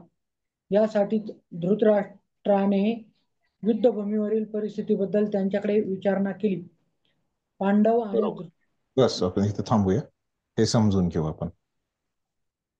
तर या मधल्या परिच्छेदामध्ये काय सांगितले की महाभारतात धृतराष्ट्र आणि संजय यांनी केलेली ही चर्चा आहे, है ना. तर पुरातन वेदिक काळापासून पवित्र तीर्थस्थळ असलेल्या कुरुक्षेत्र या ठिकाणी मी जसं सांगितलं की तुम्हाला, की अगोदर तिथं जे ऋषी वगैरे जे होते है ना, तर ते काय करायचे, तिथं यज्ञ वगैरे करायचे, त्यांचे तिथं आश्रम होते. त्याच्यामुळे हे एक तीर्थस्थळच होतं तिथं है ना, कुरुक्षेत्र. आणि तर हे भगवंतांनी तिथं कुरुक्षेत्राला निवडलं है ना, कारण ते एक असं तीर्थस्थळ होतं. आणि तिथं काय केलं भगवंतांनी, या पूर्ण मानव समाजाच्या कल्याणासाठी, मार्गदर्शनासाठी ही गीता सांगितली, भगवद्गीता सांगितली. हे आपण चर्चा केली होती याच्यावर. आता दुसरं एक कारण देत आहेत की इथं धर्मक्षेत्र, या कुरुक्षेत्राला धर्मक्षेत्र म्हटले. त्याचं एक कारण असं की तिथं अगोदर, या युद्धाच्या अगोदर ऋषीमुनींची आश्रम होती आणि त्यांनी बरंच यज्ञ वगैरे असे केले तिथं है ना. ते एक कारण पण इथं सांगितलंय. दुसरं कारण इथं सांगितलंय ते कारण आत्ता काय होतंय वर्तमान परिस्थितीला, तेव्हा तिथं कृष्ण जमा झालेत है ना, आणि हे त्यांचे भक्त जमा झाले. तर भगवंत आणि भक्त है ना, तर दोघं पण तिथं काय आहेत, कुरुक्षेत्राच्या तिथं उपस्थित आहेत है ना आपल्या. तर हे पण एक कारण आहे. त्याच्यामुळं कारण इथं धर्मक्षेत्र म्हटलंय, त्याचं कारण काय आहे, तिथं भगवंत जिथं उपस्थित आहेत तर ते धर्मक्षेत्रच होईल ना. जिथं भगवंत आहे ते तीर्थस्थळच होईल है ना. त्याच्यामुळे भगवंत स्वतः तिथं उपस्थित असल्यामुळं ते धर्मक्षेत्र झालं है ना. असं पण एक दुसरं कारण सांगितलंय. तर दोन्ही कारण बरोबर आहेत है ना, प्रभुपादांनी सांगितलेली आहेत दोन्ही कारण. मागच्या परिच्छेदात त्यांनी वेगळं सांगितलं, इथं एक आणखीन एक कारण सांगितलं. भगवंत स्वतः तिथं उपस्थित असल्यामुळे ते कुरुक्षेत्र काय झालं, धर्मक्षेत्र झालं. पुढं प्रभुपाद सांगतायत की कुरूंचा पिता धृतराष्ट्र हा आपल्या पुत्राच्या अंतिम विजयाबद्दल अत्यंत साशंक होता. त्याला माहित होतं की आपल्या मुलाचा काय होणार आहे, विजय नाही होणार आहे, कारण आपला मुलगा काय आहे, अधर्माच्या बाजूने आहे ना, धर्माच्या बाजूने नाही. तर त्याच्यामुळं तो काय करतोय, असं तुझा जो सचिव आहे, त्याचा जो क्लर्क आहे, त्याच्याकडे काय करतोय, तो विचारतोय की अरे त्या दोघांनी तिथं काय केलं. ते जमा झाले युद्धाच्या इच्छेने, जे ते दोन झालेत कौरव पांडव तिथं जमा झालेत, तर त्यांनी काय केलं, असा प्रश्न काय येतोय त्याच्या मनामध्ये है ना. कारण हे कुरुक्षेत्र काय आहे, धर्मभूमी, धर्मक्षेत्र. धर्मक्षेत्र आहे. तर ह्या धर्मक्षेत्रावर आल्यामुळं हे पांडवांच्या मनामध्ये आहे ना, तर विचार नाही आला की ह्या धर्मक्षेत्राच्या प्रभावामुळं या धर्मक्षेत्राच्या ठिकाणी कशाला असले हे युद्धासारखे कार्य करायचे है ना. तर धर्मक्षेत्राच्या ठिकाणी वेगळे कार्य करायचे है ना, सगळ्यांना माहिती असतं, भगवंतांची भक्ती करायची, हे कार्य करायचे असतं. मग पांडव जे आहेत ते स्वाभाविकताच काय आहे, तो भगवंतांचे भक्त आहेत है ना. त्याच्यामुळं ह्या धर्मक्षेत्राच्या ठिकाणी आल्यामुळं त्या धामाचा एक प्रभाव असतो है ना. त्याच्यामुळं आपण सगळेजण काय करतो, धामामध्ये जातो है ना, अधिक भक्ती करण्यासाठी, कार्तिक महिन्यामध्ये वगैरे है ना. कारण धामाचा काय असतो, एक वेगळाच प्रभाव असतो है ना, एक त्याच्यामध्ये एक वेगळीच आध्यात्मिक शक्ती असते. त्याच्यामुळे धृतराष्ट्राला काय वाटतंय की ह्या धामाच्या प्रभावामुळे पांडव तिथे येऊन आपला विचार तर नाही बदलणार ना युद्धाचा. आणि मग हे पांडव काय करतील, ते भक्त असल्यामुळं ते धामात गेल्यावर भक्तांना काय करावं वाटतं, भक्तीच करावी है ना. दुसरं कार्य करायची, कर्तव्य करायची इच्छा नाही. जरी आपल्या जीवनामध्ये आपण बघितलं की धर्म, भक्ती आणि कर्तव्य दोन्ही गोष्टी केल्या पाहिजेत. आपण अभ्यास केला काल है ना. जरी माहिती असलं, पण जेव्हा आपण धामात जातो, जसं भक्तांची इच्छा असते जेव्हा मंदिरात येतात किंवा धामात जातात, तर त्यांची काय इच्छा असते, जेव्हा आपण मंदिरात जातो तर आपण भक्तीच करावी मंदिरात गेल्यावर है ना. आपले मग घरचे काम किंवा कर्तव्य आपण नाही करत मंदिरात किंवा धामामध्ये. तर तसंच हे पांडव जेव्हा धामामध्ये येतील तेव्हा काय होईल की या धामाच्या प्रभावामुळं हे लोक काय करतील, तर ते युद्ध करण्यासच मनाई करतील आणि बदल तडजोड करतील. तर धृतराष्ट्राला अशी तडजोड नको होती है ना. त्याच्यामुळे तो चिंताग्रस्त झाला, अरे हे धर्मक्षेत्र असल्यामुळं तर काय होईल की हे पांडव जे आहेत ते युद्धाला नकार देतील का, असं त्याला वाटत होतं, एक भीती वाटत होती, आणि हे युद्ध होईल की नाही असं त्याला वाटायचं. तिथं त्या दोघांमध्ये तडजोड होईल का. आणि दुसरं काय होतं, एक तर असं होतं, आणि दुसरं म्हणजे काय आहे की कौरवांच्या बाजूने पण त्याला भीती होती. म्हणजे कसं असतं की जे लोक खूप खराब वागतात है ना, तुम्ही बघितलं असेल, त्यांचा स्वभाव तेवढा चांगला नसतो, पण जेव्हा ते मंदिरामध्ये येतात किंवा धामाच्या ठिकाणी जातात आहे ना. काय होतं मग त्या मंदिराच्या त्या वातावरणामुळं, त्या धामाच्या प्रभावामुळं काय होतं, ते जे असे जे चांगल्या स्वभावाचे लोक नाहीये, तर ते पण काय करतात, चांगल्या स्वभावाच्या लोकांसारखंच ते वागायला लागतं आहे ना, तिथल्या त्या वातावरणामुळे असं होतं. मग त्याला अजून एक भीती होती की त्याचे जे अधर्मी पुत्र आहेत है ना, कौरव जे अधर्मी आहेत, असे हे धर्मक्षेत्राच्या ठिकाणी ते जेव्हा गेले बाबा है ना, तर धर्मक्षेत्राच्या ठिकाणी जेव्हा ते गेले, तर तिथल्या त्या धर्मक्षेत्राच्या प्रभावामुळे ते आपलं मन बदलतील है ना, आणि ते काय करतील, युद्ध करायच्या ऐवजी तिथं तह करतील, तडजोड करतील आणि युद्धच होणार नाही, असं त्याच्या मनामध्ये भीती होती. कोणाच्या? धृतराष्ट्राच्या मनामध्ये. तर त्याच्यामुळे तो असा प्रश्न विचारतो आहे ना, की तिथं जाऊन त्याला तर माहिती होतं की ते इथं कशाला गेलेत, युद्ध करायला गेले, हे माहिती असताना पण तो काय विचारतोय, तो तिथं का गेले है ना, म्हणजे का गेले नाही विचारत, तो तिथं जाऊन काय करतायत असं विचार है ना.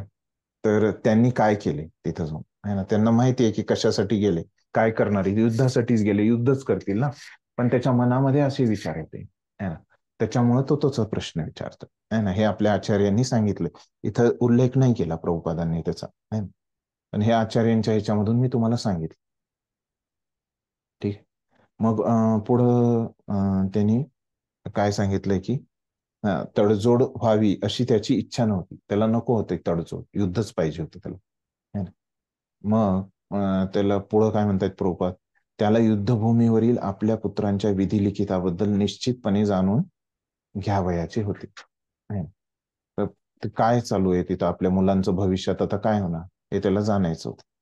कुरुक्षेत्राचा वैदिक साहित्यामध्ये स्वर्गातील देवतांसाठी सुद्धा पूजनीय असे स्थान म्हणून उल्लेख करण्यात आला आहे है ना. तर आणखीन एक कारण आहे इथं, तिसरं कारण है ना.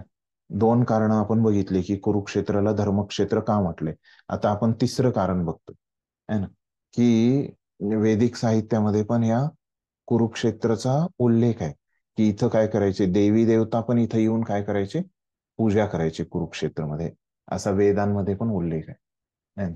त्याच्यामुळे ह्या कुरुक्षेत्राला काय म्हणायचे, देवी देवता जर तिथं येऊन पूजा करत असतील तर त्याला काय म्हणतील,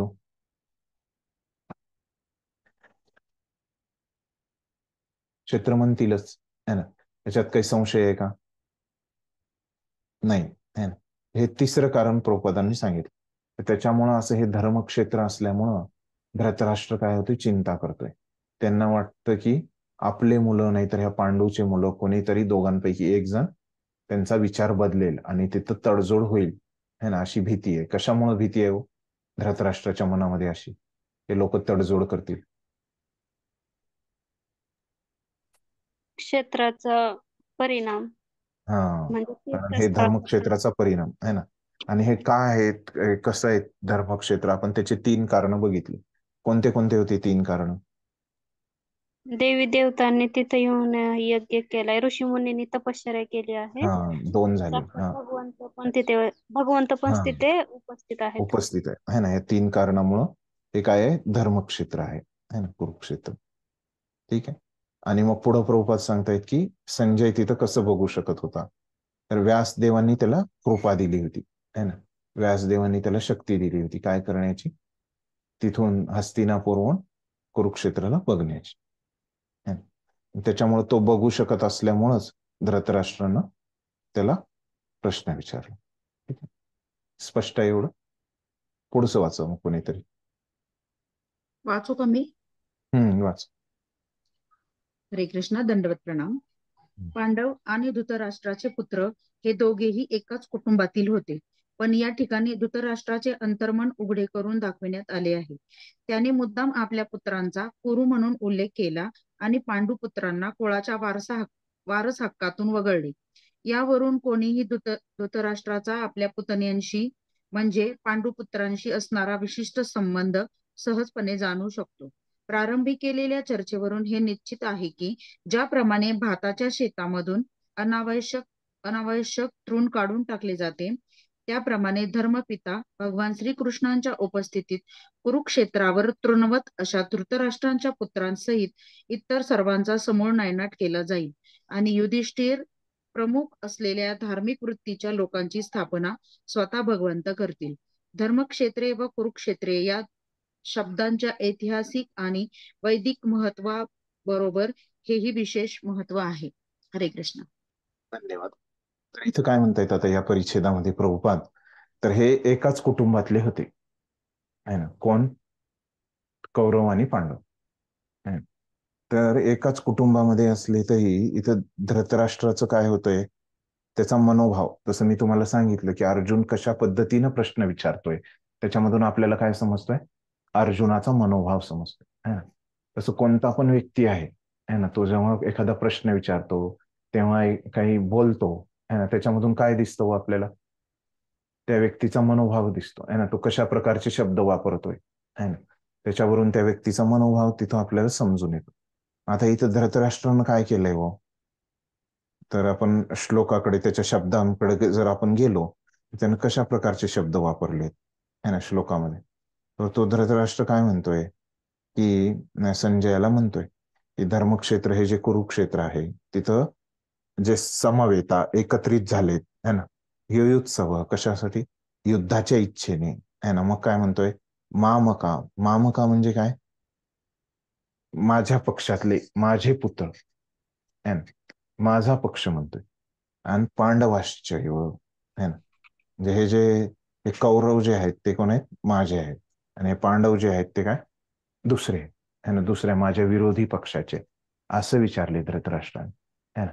त्याच्यामुळे त्यानं जे शब्द वापरले त्याच्यामुळं काय होतंय, प्रभुपाद म्हणताय की त्याचं अंतर्मन आपल्याला कळतंय है ना. आपण जे शब्द वापरतो ते काय होतं, त्याच्यातून आपल्या मनामध्ये काय चाललंय हे लक्षात येतं है ना. तर आता इथंच आपल्याला लक्षात येते की धृतराष्ट्रांच्या मनामध्ये काय आहे, की तो एकांना आपलं समजतोय, मामका माझं समजतोय, आणि पांडवांना काय समजतोय, पांडूचं परक समजतोय है ना. पण ते काय आहे, तो असे आहेत का आपले आणि परके करण्यासारखी तिथे परिस्थिती आहे का, नाहीये, ते एकाच परिवारातले आहे ना. तरी पण इथं काय करतोय धृतराष्ट्र, असं शब्द वापरतोय की मामका आणि पांडवा. तर तिथं त्याच्यामुळं प्रभुपाद आपल्याला सांगतायत की इथं आपल्याला त्याचं मनामध्ये अंतर्मन इथं कळतंय आपल्याला, त्याच्यामध्ये काय चालू आहे ते है ना. तर आपल्या मुलांना तो कुरु म्हणतो आणि पांडवच्या पुत्रांना कौरव नाही म्हण है ना, तर ते पांडू पुत्र पांडव म्हणतो त्यांना, असं तो म्हणतो. तर त्याच्यावरून आपल्याला समजतं की तो आपल्या पुतणे जे आहेत है ना, पुतण्यांना तर त्यांना आपलं समजलं पाहिजे है ना, पण तो समजत नाही है ना. तर मग तर ते कसं आहे, हे इथं इथपर्यंत एक विषय होता. आता इथून जो पुढचा विषय आहे तो प्रभुपाद सांगतायत की जो आचार्यांनी पण लिहिलाय त्यांच्या टीकेमध्ये है ना, तिथून प्रभुपाद हे घेऊन सांगतायत की मग काय म्हणतायत प्रभुपाद की, तर बघा आता इथं जो कृष्णानं हा जो प्रसंग या ठिकाणी रचलाय है ना, तर ह्याचा उद्देश काय आहे कृष्णाचा याच्या माग, तर जसं कोणत्याही शेत असेल है ना, शेतामध्ये काय असतं, आपण पीक लावतो है ना. तर जेव्हा आपण पीक लावतो कोणतं पण, तर इथं त्यांनी उदाहरण घेतलंय भाताच्या पिकाचं है ना. तर जेव्हा आपण शेतामध्ये समजा पीक लावलंय एक भाताच, आणि ते पीक वाढत असताना त्या पिकासोबत काय वाढतं,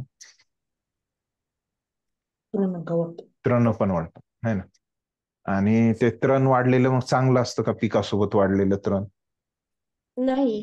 नाही, काय, पिकांचं पोषण होत नाही त्याच्यामुळं, तणामुळं. हा, तर जे काही मग तिथं तिथं आपण पाणी सोडतोय किंवा खत वगैरे आपण टाकतोय है ना, तर ते काय होतं, ते तृण पण ते शोषून घेतं ना तिथं, तिथे उपस्थित असल्यामुळं है ना. तर ते पिकांचा जो हिस्सा आहे तो ते तृणच शोषून घेतं, तर त्याच्यामुळे हे तृण काढून टाकलं पाहिजे आपण है ना.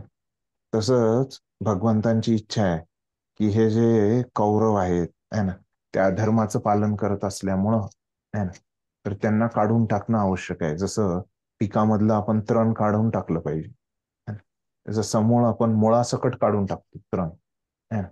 हे असं वरचं वरचं आपण कापत नाही त्याला है ना, त्याच्या पूर्ण आपण मुळापासून त्याला उपटून काढतो है ना, तणाला कशानं, खुरप्याच्या साह्यानं है ना, त्याला पूर्ण असं मुळापासून काढतो. तर तसंच हे जे अधर्मी लोक आहेत त्यांचा आपण समूळ नायनाट, समूळ म्हणजे मुळासकट नायनाट केला पाहिजे, है ना. आणि तिथं काय केलं पाहिजे, धार्मिक प्रवृत्तीचेच लोक ठेवले पाहिजे, की जसं पिकामध्ये आपण तृणाचा नायनाट केला पाहिजे आणि तिथं पिकच ठेवलं पाहिजे, नाही ना. तर अशा पद्धतीनं आपल्या आचार्यांनी सांगितले की उद्देश होता भगवंतांचा, है ना. त्याच्यामुळं धर्मक्षेत्रे व कुरुक्षेत्र या शब्दांचा ऐतिहासिक आणि वैदिक, आहे ना, तर महत्व आहेच, है ना. इतिहासात मध्ये पण आहे, वेदांमध्ये पण आहे, तिथं देवी देवता यायचे, है ना. आणि त्याबरोबर काय आहे, हे विशेष महत्व आहे इथं जे चर्चा होत आहे या दोघांमध्ये. अशा प्रकारे हे प्रभुपादांचं तात्पर्य आपण समजून घेतलं. त्याच्यामध्ये विशेष काही आचार्य सांगतायत का, तर आपण बघूया ह्याच्यामध्ये.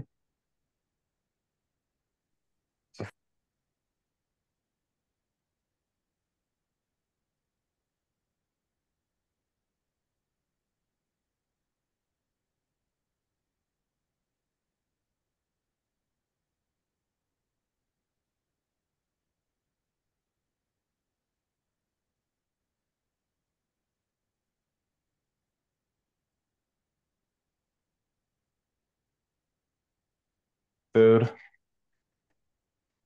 आता आपल्या आचार्यांनी हे श्लोक दिले, तर कुरुक्षेत्रांना कसं हे धर्मक्षेत्र आहे वैदिक साहित्यानुसार, तर वैदिक साहित्यामध्ये मध्यांदिनीया नावाचा एक ग्रंथ आहे, तर त्या ग्रंथामध्ये असं सांगितलंय की कुरुक्षेत्रम देवयज्ञम, म्हणजे कुरुक्षेत्रमध्ये देवयज्ञम, जे देवी देवता पण तिथे येऊन यज्ञ करायचे, हे असं हे संस्कृत वाक्य पण आचार्यांनी सांगितले आणि ते प्रभुपादांनी लिहिलंय फक्त आपल्यासाठी, की तिथं देवी देवता पण येऊन यज्ञ करायचे कुरुक्षेत्राला. तर आणखीन एक जबाल उपनिषद म्हणून एक उपनिषद आहे, त्याच्यामध्ये काय म्हणतायत की यद अनु कुरुक्षेत्रम देवानां देवयज्ञम सर्वेशम भूतानां ब्रह्म सदनम. त्याचा अर्थ काय की कुरुक्षेत्र हे अशी जागा आहे की तिथं यज्ञ व्हायचे देवतांच्या प्रसन्नासाठी. तर जे देवतांचे भक्त आहेत तर ते तिथं येऊन यज्ञ करायचे, है ना. आणि तिथं खूप सारे ब्राह्मण त्या ठिकाणी राहायचे, है ना, कुरुक्षेत्रला, है ना. असं जबल उपनिषद मध्ये सांगितलेलं आहे, असं आपले आचार्य सांगतात.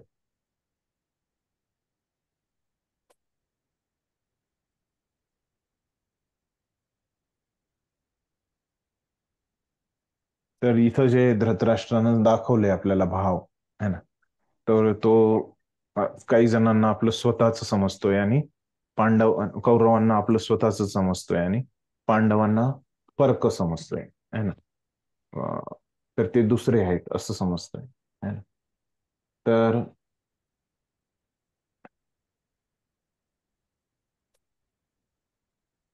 इथं आपल्याला समजतंय की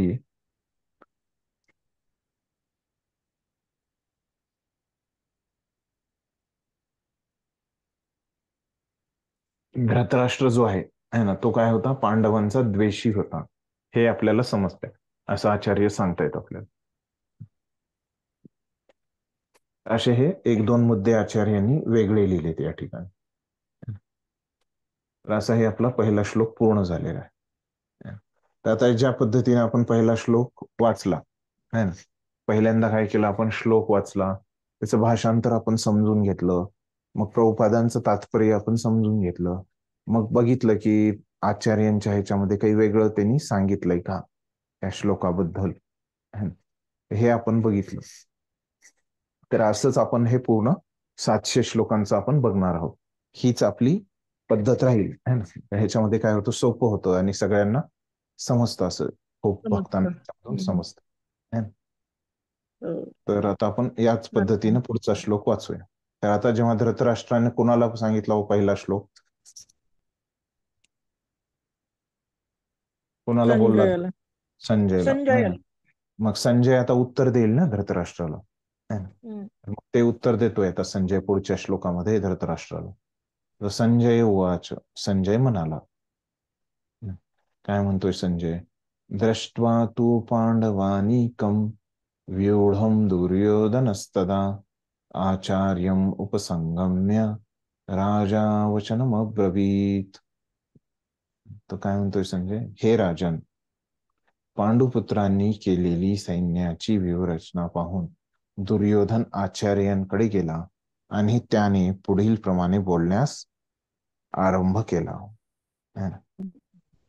तर आता त्या युद्धाच्या ठिकाणी काय होतंय, पांडवांची जी रचना आहे, व्यूहरचना युद्धाची, ती कौरवांनी बघितली आणि कौरवांची व्यूहरचना जी आहे ती पांडवांनी बघितली, कृष्णाने बघितली. पण आता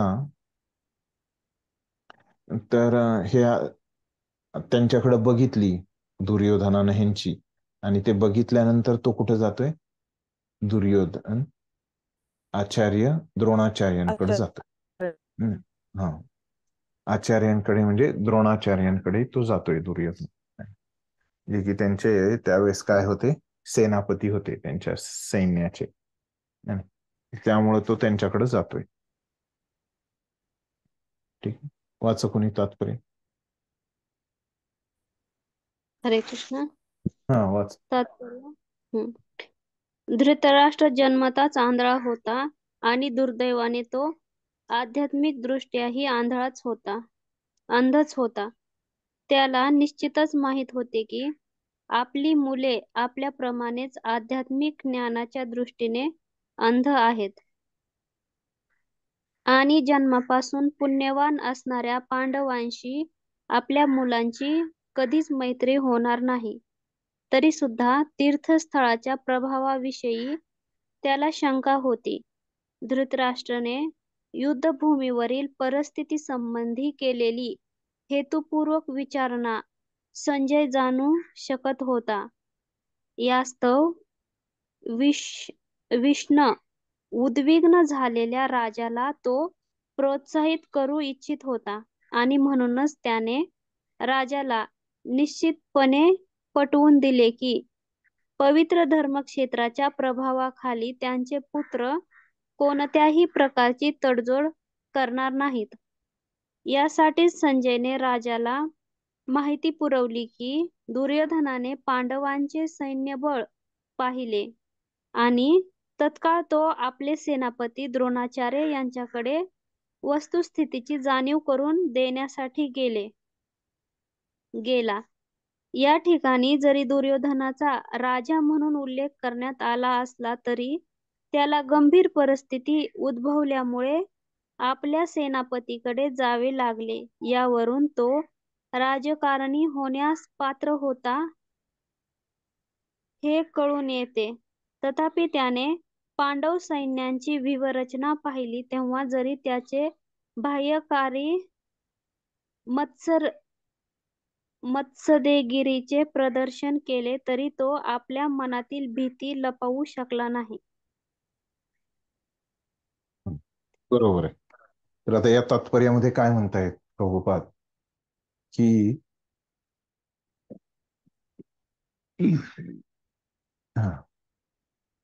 तर हा धृतराष्ट्र आपल्याला माहिती आहे की तो जन्मताच आंधळा होता, है ना.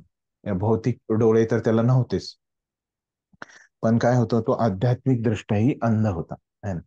तर अध्यात्माचं पण त्याला जरी थेरॉटिकल ज्ञान असलं तरी ते काय जीवनात न उतरवल्यामुळं तो काय होता, आध्यात्मिक दृष्ट्या अंधच होता, है ना. आणि त्याची मुलं पण तशीच होती, आध्यात्मिक ज्ञानामध्ये अंध होती. ते हे धृतराष्ट्राला माहिती होतं की आपण पण असेच आहोत आणि आपले मुलं पण तशीच आहेत, है ना, की आपण पण भक्त नव्हत आणि आपले मुलं पण भक्त नाही. तरी सुद्धा तर ते युद्ध करतील, त्याला माहिती होतं. आणि त्याला वाटत होतं, जसं मी अगोदर सांगितल्याप्रमाणे, की तीर्थस्थळाचा धर्मक्षेत्राचा प्रभाव असतो, है ना. तर त्या प्रभावामुळं वाटत होतं त्याला की ते विचार बदलतील आपलं, है ना. त्याच्यामुळं प्रभुपाद इथं सांगतायत, है ना, की त्याला शंका होती. कशाची शंका होती? धर्मक्षेत्राच्या तीर्थस्थळाच्या प्रभावाची. धृतराष्ट्राने युद्धभूमीवरील परिस्थितीबद्दल केलेली हेतुपूर्वक विचारणा संजय जाणू शकत होते. तर संजयला माहित होतं, कारण तो त्याचा सेवक होतो ना. सेवकाला माहित असतं की आपल्या मालकाचा स्वभाव कसा आहे. जर आपल्या घरी आपण कोणासोबत राहतोय तर आपल्याला माहित असतं की त्या व्यक्तीचा स्वभाव कसा आहे, आपल्या मित्राचा स्वभाव कसा आहे, आपल्या घरातल्या लोकांचा स्वभाव कसा आहे. तसं संजयाला माहित होतं की धृतराष्ट्राचा स्वभाव असा आहे. तर त्यानं प्रश्न विचारला तर तेव्हा त्याच्या मागे त्याचा मनोभाव असा आहे हे संजयला माहित होतं, कारण त्यानं बऱ्याच दिवसापासून त्यांची सेवा करत होता. तर संजयाला समजलं बाबा की ह्या धृतराष्ट्राच्या मनात काय आहे.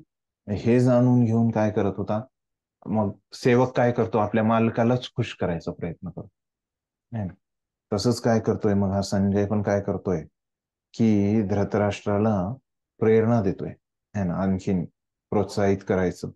तर त्याच्यामुळं तो काय म्हणतोय की जे दुर्योधन जो आहे, है ना, की त्यांनी आधी बघितलं, सैन्याचं निरीक्षण केलं की पांडवांचं सैन्यबळ कसं आहे, त्यांची व्यूहरचना कशी आहे, किती सैनिक त्यांच्याकडे आहे, आणि मग योजना बनवावी लागेल, है ना. त्यांनी अगोदर शत्रू बघितला, आता मग शत्रूला परास्त करण्यासाठी योजना बनवण्यासाठी तो कुणाकडे गेलाय? सेनापती. आणि ते कोण आहेत सेनापती? द्रोणाचार्य. त्यांच्याकडे तो गेलेला आहे. तर मग पुढे सांगतात प्रभुपाद, या ठिकाणी जरी दुर्योधनाचा राजा म्हणून उल्लेख करण्यात आला असला तरी त्याला गंभीर परिस्थिती उद्भवल्यामुळे आपल्या सेनापतीकडे जावे लागले. तर इथं संजय काय म्हणतोय? दुर्योधनाला राजा म्हणतोय, है ना. पण जरी राजा जरी म्हणून त्याचा उल्लेख निर्माण झाला, पण त्यांनी तसं प्लॅनिंग होती का? पांडवांची प्लॅनिंग नव्हती काही, है ना, युद्धाच्या दृष्टिकोनातून. पण हे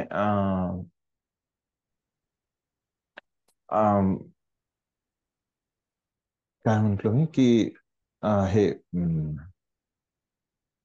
कौरव तर तिथं सॉरी पांडव जे गेले होते, है ना, युद्धाच्या प्लॅनिंगने, पण तिथं ज्या वेळेस हे दुर्योधन बघतोय, है ना, की ह्यांचं सैन्य असं आहे, ह्यांना हरवण्यासाठी आपण कशी योजना बनवली पाहिजे, है ना, त्याच्यासाठी तो सेनापतीकडे जातो. आणि इथं त्याला राजा जरी म्हटलं नसलं, म्हटलं असलं, है ना, तर तो वास्तविकता राजा होता का? नाही, है ना. पण एक धृतराष्ट्राला चांगलं वाटावं, है ना, म्हणून संजय त्याला राजा म्हणतोय, है ना, त्याच्या मालकाला खुश करण्यासाठी, है ना.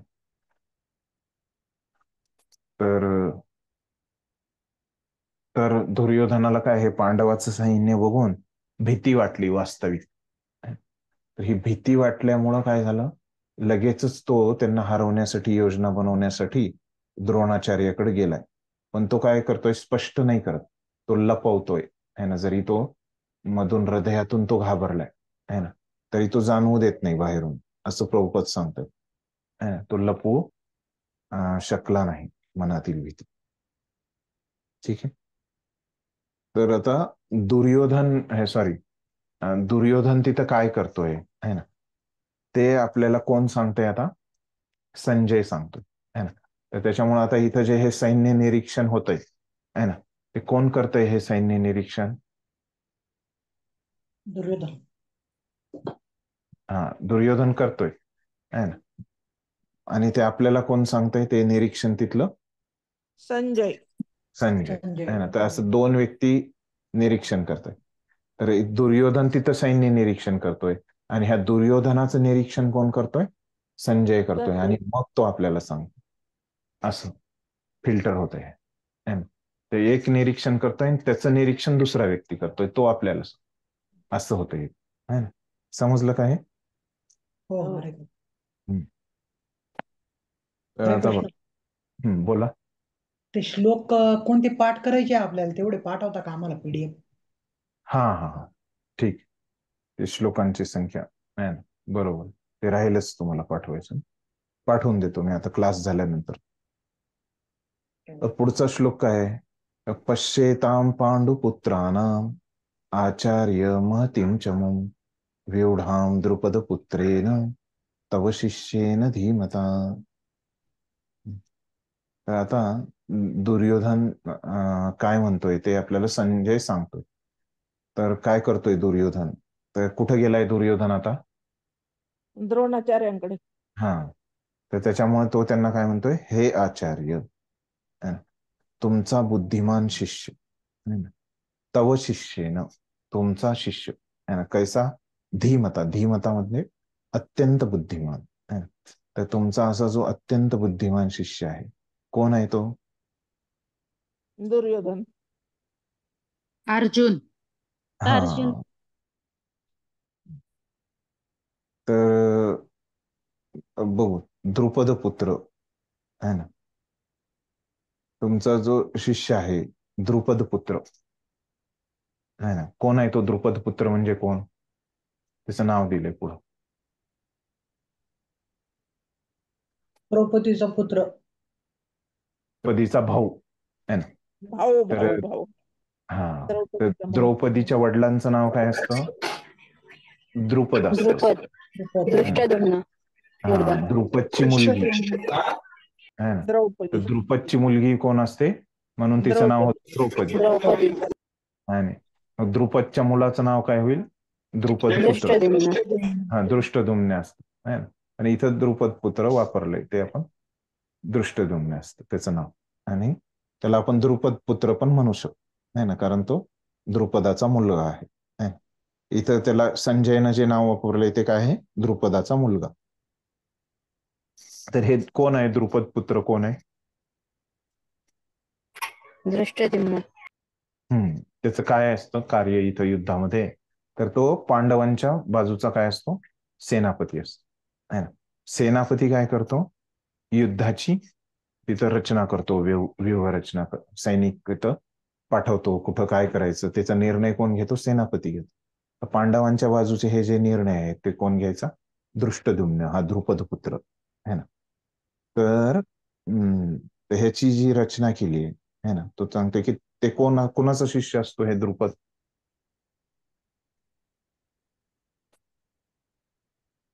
द्रुपद. दृष्टद्युम्न, सॉरी, द्रुपद पुत्र दृष्टद्युम्न कुणाचा शिष्य असतो? द्रोणाचार्य. द्रोणाचार्यांचा है ना. तर त्याच्यामुळं ते म्हणतंय की हे तुमचा शिष्य आहे ना, तुम्हीच त्याला शिकवलंय है ना, तुम्ही त्याला एवढं शिकवलंय, तर त्याने बघा आता कशी रचना केली है ना. त्यांना असं सांगतोय, गांभीर्य सांगतोय है ना, तुमचाच शिष्यानं अशी ही विशाल पांडव सेना बघा त्यानं कशी त्याची रचना केली है ना.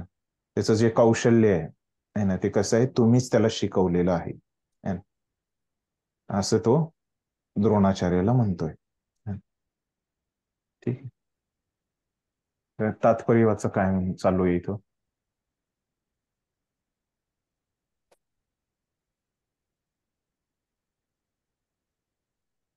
मी वाच तात्पर्य. वाचू का? हरे कृष्ण. वाच, कोणीतरी वाच. हा. मुत्सद्दी दुर्योधनाला आपले श्रेष्ठ ब्राह्मण सेनापती द्रोणाचार्य यांच्या चुका दाखवून द्यायच्या होत्या. द्रौपदीचे पिता द्रुपद यांच्याशी द्रोणाचार्यांचे राजनैतिक कारणावरून भांडण झाले होते. या भांडणाचा परिणाम म्हणून द्रुपदाने एक मोठा यज्ञ केला, ज्यामुळे त्याला द्रोणाचार्याचा वध करू शकेल अशा पुत्राची प्राप्ती झाली. द्रोणाचार्यांना याची पूर्ण जाणीव होती आणि तरी सुद्धा उदार ब्राह्मण या नात्याने त्यांनी आपल्याकडे लष्करी शिक्षण प्राप्त करण्यासाठी सोपविण्यात आलेल्या द्रुपदपुत्र दृष्टद्युम्नाला स्वतःकडील सर्व प्रकारच्या युद्ध कला शिकवण्यात मुळीच कसर केली नाही. आता कुरुक्षेत्रावरील युद्धभूमीमध्ये दृष्टद्युम्नाने पांडवांची बाजू घेतली होती. त्याने द्रोणाचार्यांकडून प्राप्त झालेल्या युद्ध कलेनुसारच पांडव सेनेची व्यूह रचना केली होती. द्रोणाचार्यांनी युद्ध करतेवेळी कोणत्याही प्रकारची तडजोड न करता दक्ष राहावे म्हणून दुर्योधनाने त्यांची ही चूक त्यांच्या लक्षात आणून दिली. यावरून त्याला हे देखील दाखवून द्यायचे होते की पांडव हे द्रोणाचार्यांचे प्रिय शिष्य असल्यामुळे त्यांच्या विरुद्ध युद्ध त्यांनी कोणत्याही प्रकारचा सौम्यपणा दाखवू नये. विशेषतः अर्जुन हा त्यांचा बुद्धिमान आणि सर्वात प्रिय शिष्य होता.